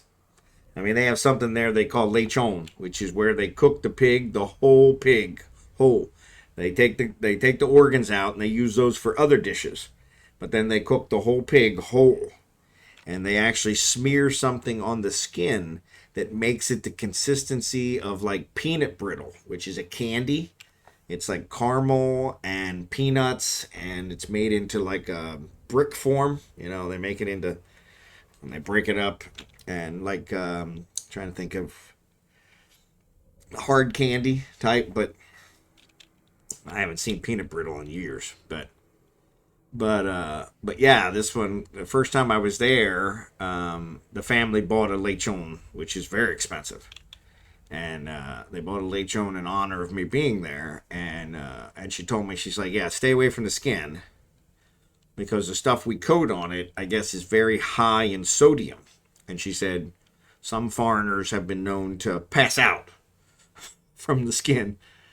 And I said, it looks like peanut brittle. And she's like, she didn't know what peanut brittle was. I said, it's like a candy. She said, it's definitely not a candy. And so, but they loved it. Loved it. But I mean, the meat, the inside meat of the pig, just fell off the bone. Just delicious. But yeah, I did try some of the skin, and it was very high in sodium content, like high blood pressure through the roof. Well, they don't. It's weird. So so she never had bacon. So her country, the prime animal they eat is the pig, but they eat it whole. They don't process it. And so when she came here, she had bacon for the first time, and she loves bacon. And so it was like, but I was like, you never had bacon? I mean, your country's prime, that's what you guys grow the most of is pigs. And she's like, no, because I guess you have to process bacon. You have to, you have to dry it, you have to salt it, cure it. And they don't wait for that. They cook the pig whole, and eat it. And so, but yeah, but whatever they put on the skin, I guess, is something similar to, I guess, the bacon type stuff, because it makes it very, very salty. And I mean, it was really salty, way beyond bacon. I had just a little piece, and it was like, wow. And she's like, yeah, we love it. She said, it's a real delicacy here. And I'm like, yeah, you can have it. She said, yeah, that's why I warned you, because a lot of foreigners, they think, oh, this is a delicacy, let me try it, and they end up passing out. I don't know if it shoots their blood pressure through the roof or what, but yeah, I don't know what they put on it. I never asked, but that was one of the first things I told her when I went to the Philippines the first time, was I said, there's probably going to be some things here that I'm going to eat that I wouldn't normally eat in America. And that's okay. I said, if it tastes good, I don't need to know what it is. If it doesn't taste good, then I want you to tell me what it is, because I don't want to have it again. I want to stay away from it. And they eat everything. And if it moves, they eat it. And so I joked, because we're taking our dogs over. We have two small dogs, and I say two small dogs. I have two dachshunds, long-haired dachshunds. And so they're supposed to be around 10 to 15 pounds. I have one that's 25 pounds, and he's heavy, but he's not fat. He's super fast, but I think he's bigger boned. And then we have another one. She's like, I think they just weighed her when I took her to the emergency room last week, and she was 13 pounds. She used to be like 10. And so no, these are yeah, they eat bugs too. Yep, they'll eat bugs too. But yeah, they eat cats, they eat dogs. And so when we started the process to take our dogs over, we were told by the Philippines that we had to see a USDA certified vet, which is the United States Department of Agriculture. Well, when they said that, here, the United States Department of Agriculture is the one that certifies meat. So when you see on the meat, if it's grade A, it's certified by the USDA as grade A meat, which is the best you can get, I saw once when I was in college, I worked in the food service, I saw a box labeled grade E meat, which I didn't realize there was a grade E meat, but it said underneath of that, but edible. Which I don't care who you are, you can only read that but edible one way. Lord Kalo, thanks for the follow. And so I actually told my buddies, I'm like, and it was this, yeah, but edible, right. So grade E meat is not normally served to humans, but it's edible, And that's what this college was buying, the steak sandwiches that they were serving, because I worked in the food service thing in the cafeteria, and I was taking out the trash, and that's what it said on the boxes, grade E meat. And they could have left it there. I was a college kid, I wouldn't have known. Oh, grade E meat, okay, well, that's not the highest quality, but but it said but edible. Like, but edible? What? So I never had another steak sandwich there ever again after I read that. I told all my buddies, and they were like, oh, you're full of crap. These are the best steak sandwiches I ever had. And in their defense, they were really good. But after I read that but edible, they got to save money somehow, I guess. And that's what they were doing. But the things you learn after, yeah, exactly. Better than human flesh. Exactly. Yeah. But edible. And I'm like, they could have left that off the box. If it said grade E meat, I'd have never thought about it again. Okay. you know, it was a small state school in Pennsylvania. I didn't expect them to be buying us grade A meat, you know, but grade E, okay, you know, I mean, you know, it's probably grade through Z, all right? E's not that bad. It's towards the beginning of the alphabet, okay, not that bad. But edible? Like, what do you mean, but edible? You can only read that one thing, yeah. Yeah, exactly. I mean, that's what it is. E is such a low grade, people would assume it's not even safe to eat, and that's it. I mean, you know, had they not said it right, I wouldn't have known the difference. I would have been just like, okay, well, there must be a lot of grades, you know, and wouldn't have thought again about it again. But when you put on there but edible, it's like, whoa, whoa, whoa, whoa, whoa. So grade E meat is not normally what we feed to humans? Is that what we feed it to pigs? What, you know, but if you need to, you can eat it. And that's what I said to my buddies. I'm like, yeah, I'm not eating them ever again. Never. And they were like, oh, you're full of crap. These are the best steak sandwiches we've ever had. And I'm like, I agreed with you yesterday. Not today. But edible. I was so afraid I'd get expelled from the school if I took the box back to the dorm with me and showed them, you know, like, oh crap, I'm letting the huge controversy out of the bag. But yeah, it was like, of course, you know, before cell phones. So I couldn't take a picture of it and bring it, you know. They would never get away probably with any kind of scandal like that now. But like I said, it was a small state school. Our tuition was, my whole 5-year college career was less than $10,000 total for 5 years. I was on the 5-year plan, and my college tuition was less than $10,000. So, but yeah, I mean, actually, I think it's lower than dog food. You know, you got that fresh pet stuff now. I mean, you know, that's better than human standards. You know, it's like, this is grade E meat, but edible.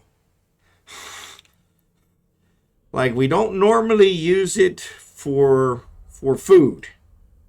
I don't know what we use it for. Maybe fertilizer, you know. But if you need to, you can eat it. But yeah, like Super Bob said, they had to clarify it on the box. Like, you know, because most people like me, I mean, I was a stupid college kid, you know, a grade E. Okay, that doesn't sound, you know, awesome, but I guess E's okay. I mean, you know, what do I know? You know, I never looked up what the grades of meat are. But edible, it's like, you know, but that's when a new car cost $2,000. Yes, it was a while ago. Yes, Alan Gray, it was a little while ago. I don't know if they cost $2,000, but yeah, it was. Yeah, it was. It was a little while ago. Super Bob, thanks for the follow. But yeah, it was like, yeah, don't eat this. Use it as fertilizer. You know, I don't know what you use. If you're not going to eat it, what do you use meat for? I don't know.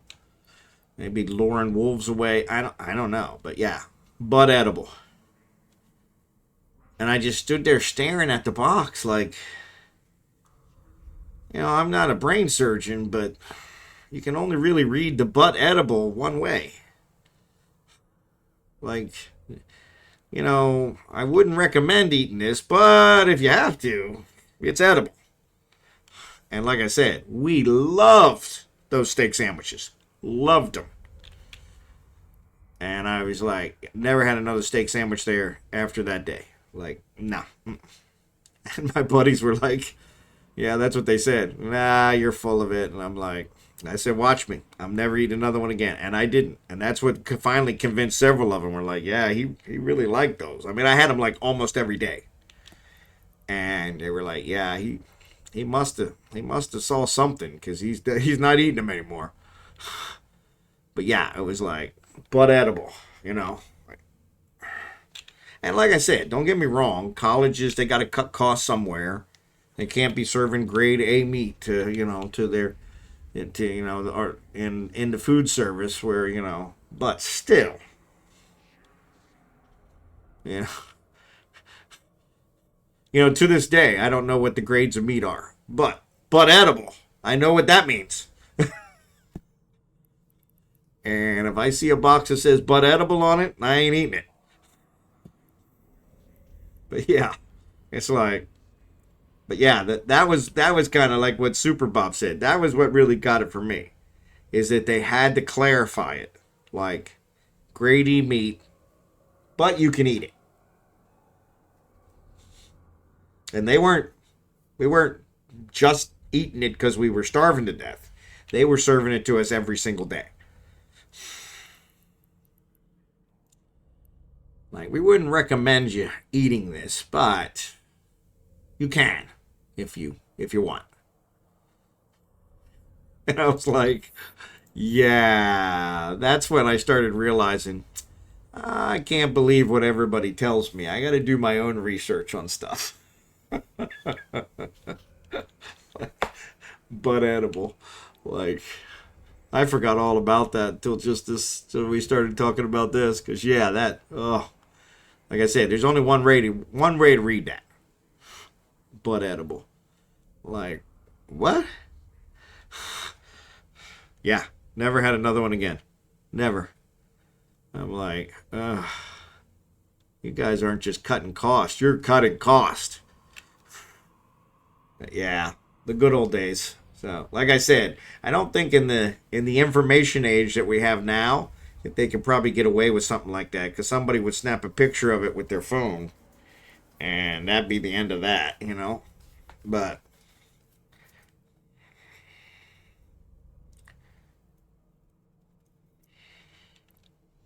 But yeah, somebody else said, yeah, once you work in food service, the things you learn, yeah, Super Bob, the things you learn after working food service was like, yeah, I worked there because I was a financial aid kid. I got loans, and put myself through college, and yeah, it was. So I was working in the food service and taking the trash out and grade E meat but edible. I'm kind of curious now. I'm actually going to do a search here. Grades of meat. USDA. Alright. Alright, show more. There's Prime Choice Select. That doesn't help me. Prime Choice Select. That's what it says. Now, like I said, it's been probably 30 years since I've been in that college, but what beef grades mean? Beef grades explained.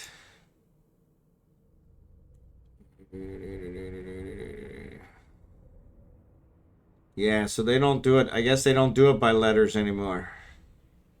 Let me see if I can search for grade E meat. Grade E meat. Meaning.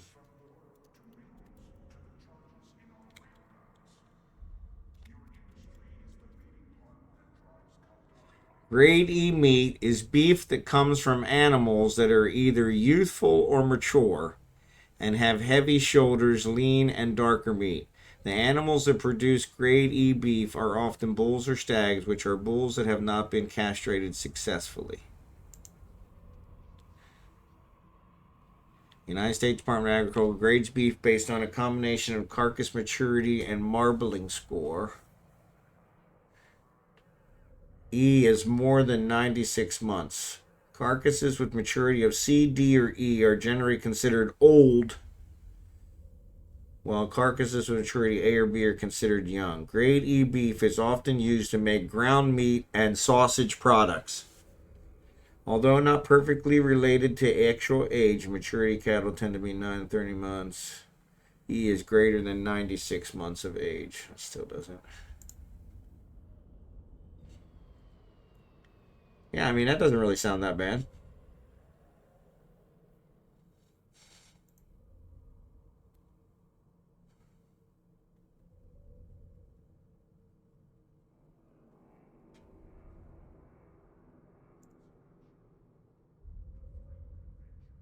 Yeah, maybe that's what it is today. So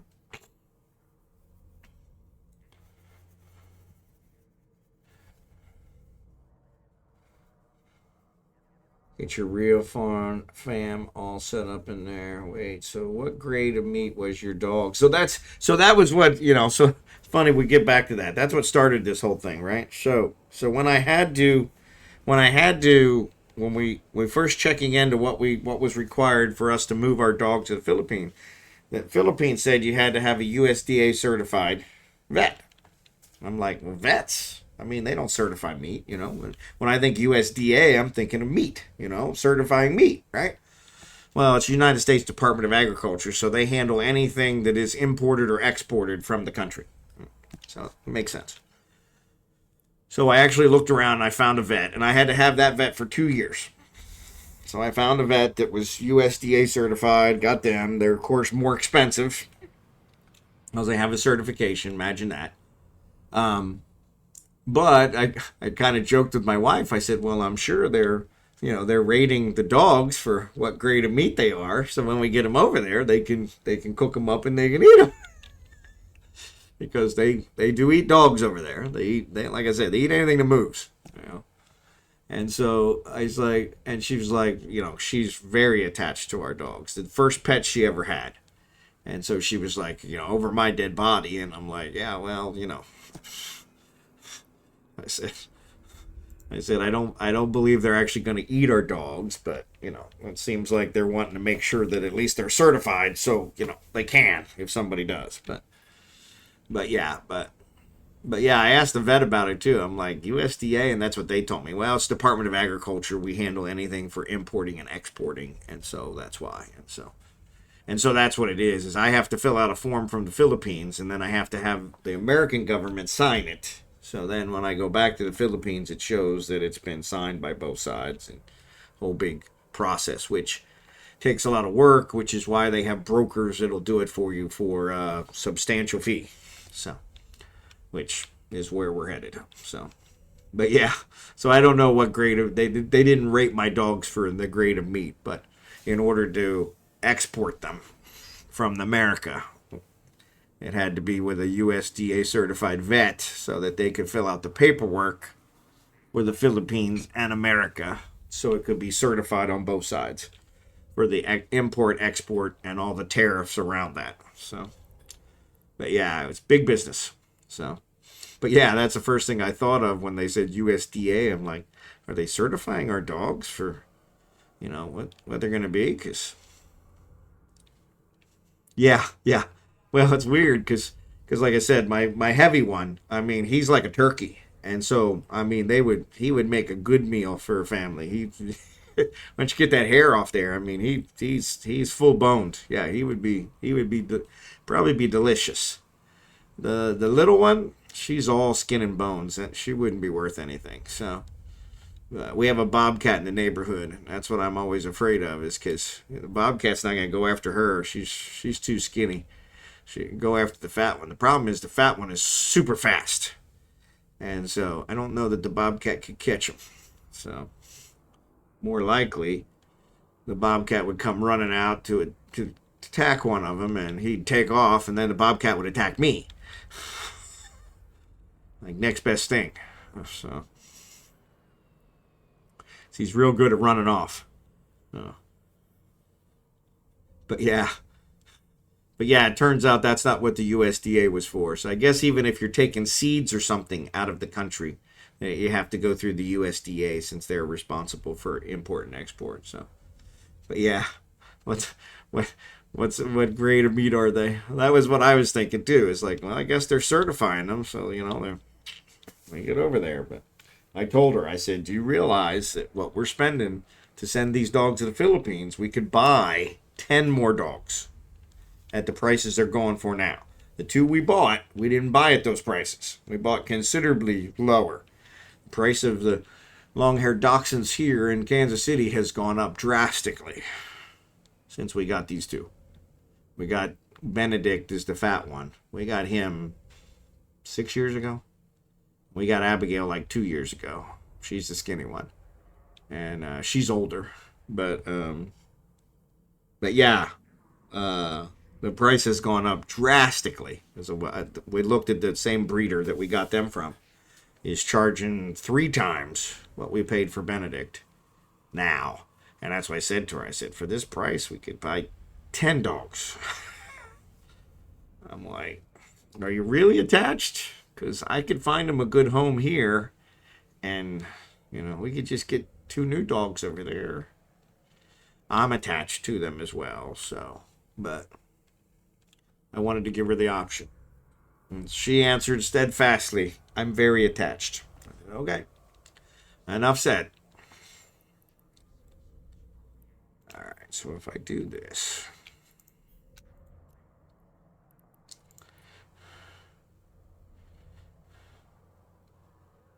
Hypersynaptic fibers.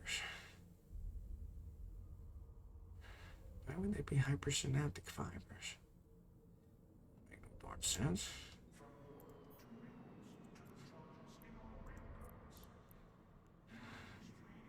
Industry. Huh, I guess they are just hypersynaptic fibers.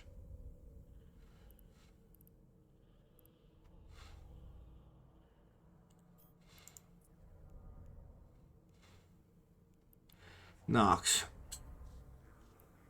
Yeah, which is ironic because Knox is what I already owe her. Where'd that come from? Oh, this is the one I'm looking at. Show info. Acquired for. That's why I looked at the wrong one. Yeah, Knox. 500 Knox. FYI, I don't trust that guy. Which one?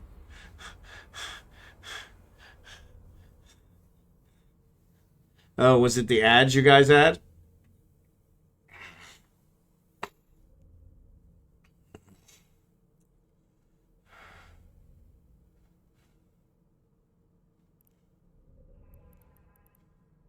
Yeah, I was a little hacked off with my, since we're actually very close. We're leaving in April for the Philippines.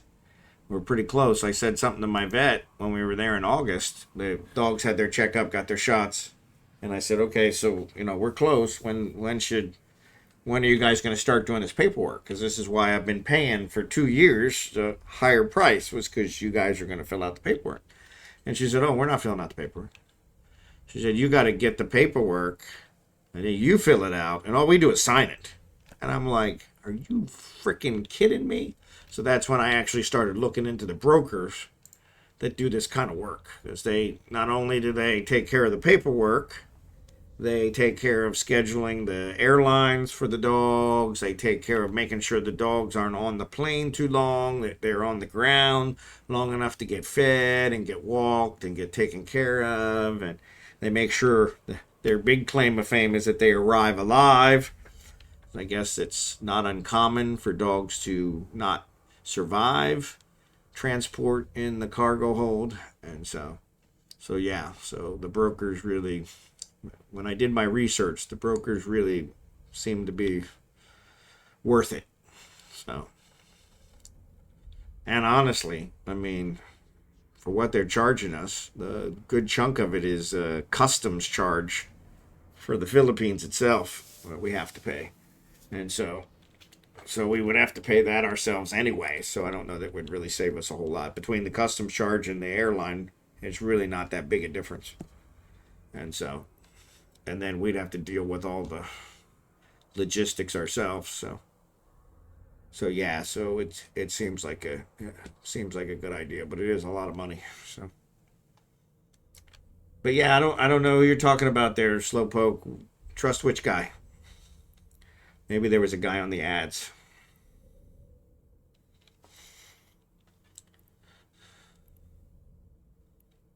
Unfortunately, I don't see the ads.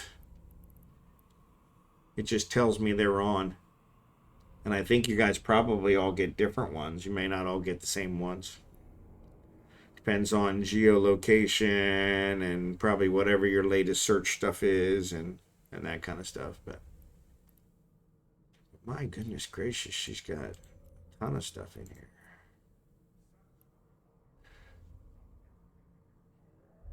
So those are type A, these are type B, these are type B.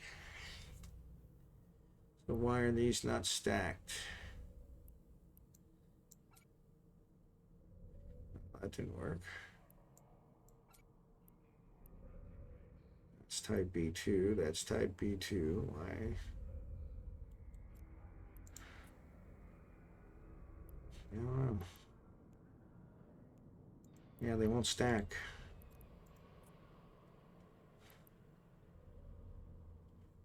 So anyway, there's 6 B's, 7, 8, 9, 10. And then an A. 2 A's. All right. So 10, so that's 5,000 knocks, right? Plus hypersynaptic fibers. All right.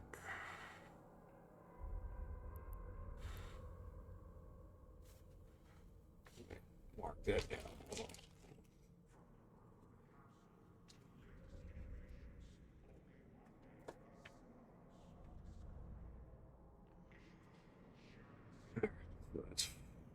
That's a variated B. 2 is 5,000 knocks and 29 times 10, 290 hypersynaptic fiber.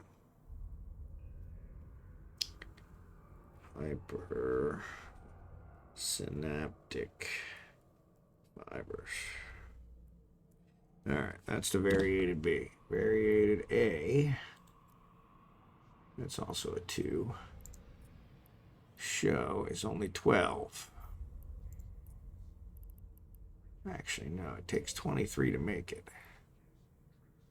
So then that's not right. It gives 29. How much does it take to make it? 29. That's right. That's weird. Why is the other one different?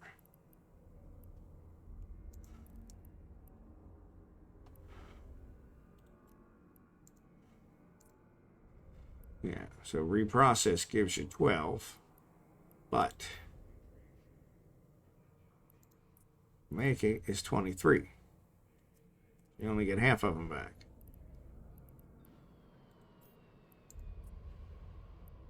To make the 1, 200 takes 400 knocks. Okay, so there's only 2 of those, so that's going to be, so the variated A2s is 800 knocks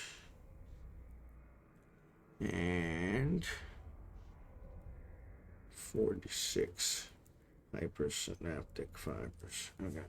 All right. A2, B2, A2. So there's 10 of these.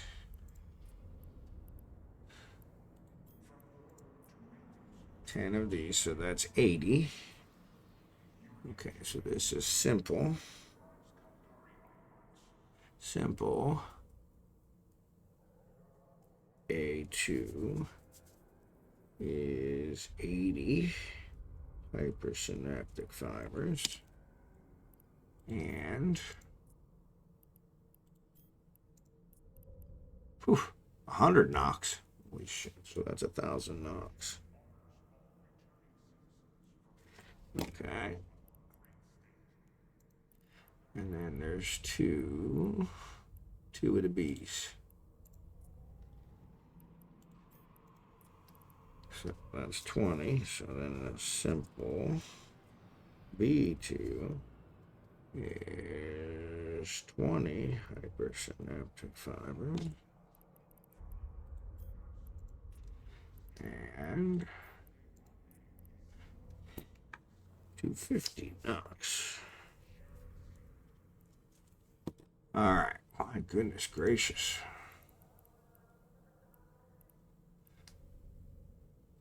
B2, B2, B2, B2, B2. Okay, so they're all B2. So that's 8. 8 B2s. And that is complex.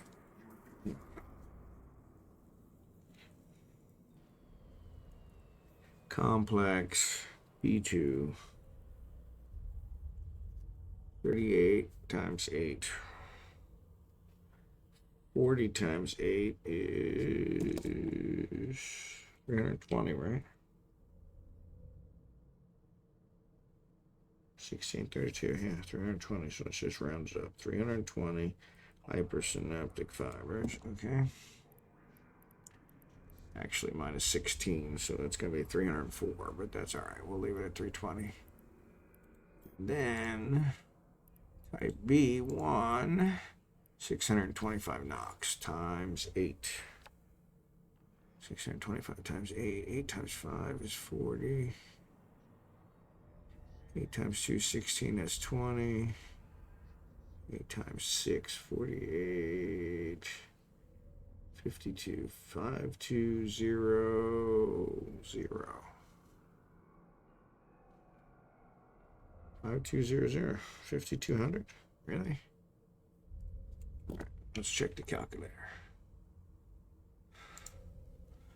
Check the calculator. I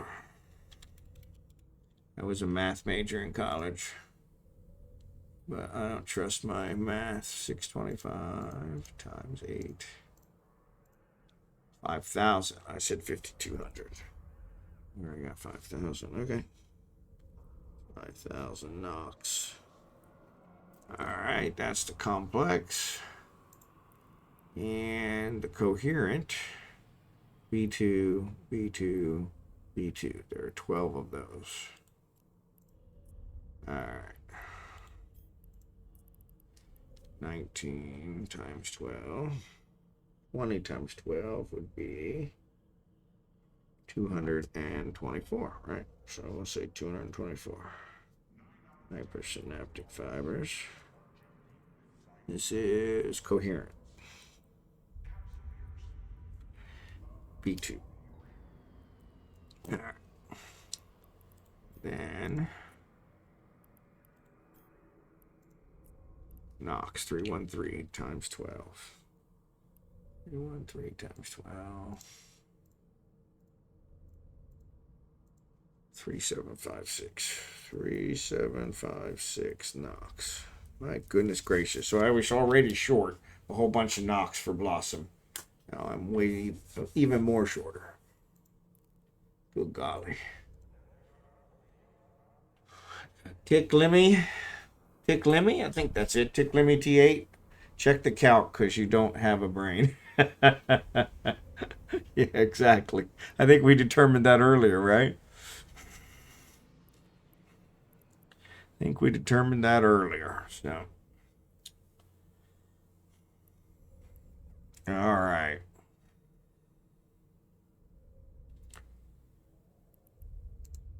So, let's see. It is about midnight. Actually, it's after midnight. So, let me see who I'm going to raid. Someone was using AI with Eve today. Really? You could definitely use that. Yeah, I probably could. Probably could. I don't trust the AI.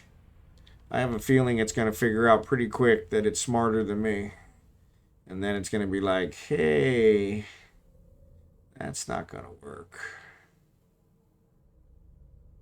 All right, well, actually, it looks like a Narcos is lower than everybody else. Actually, Caldari Prime Pony's on here. And he's only got 7 people watching him. Why don't we raid him? No, it says test stream, please ignore.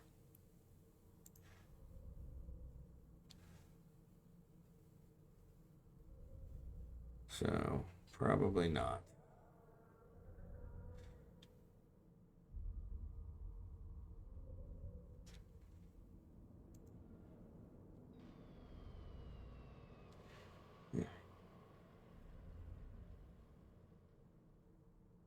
Yeah. He's testing something, so yeah, so we'll go ahead with a Narcos since he is no problem. Glad you guys liked it. Yeah, I usually can do it in my head, but it was one of those where it's better check it with the calculator just to be safe. So But anyway, appreciate you guys being here. I will be streaming again tomorrow night, same time. And we'll go from there. So thanks for watching. Thanks for enjoying the stories.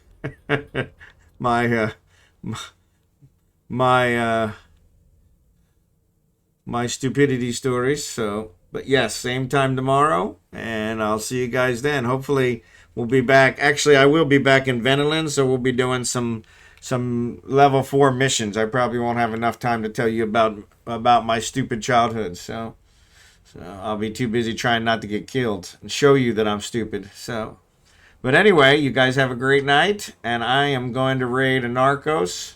So we will see how he does. He's always entertaining, if nothing else. So, but thanks for being here. Appreciate you guys. Have a great night, and I will see you all tomorrow, same time.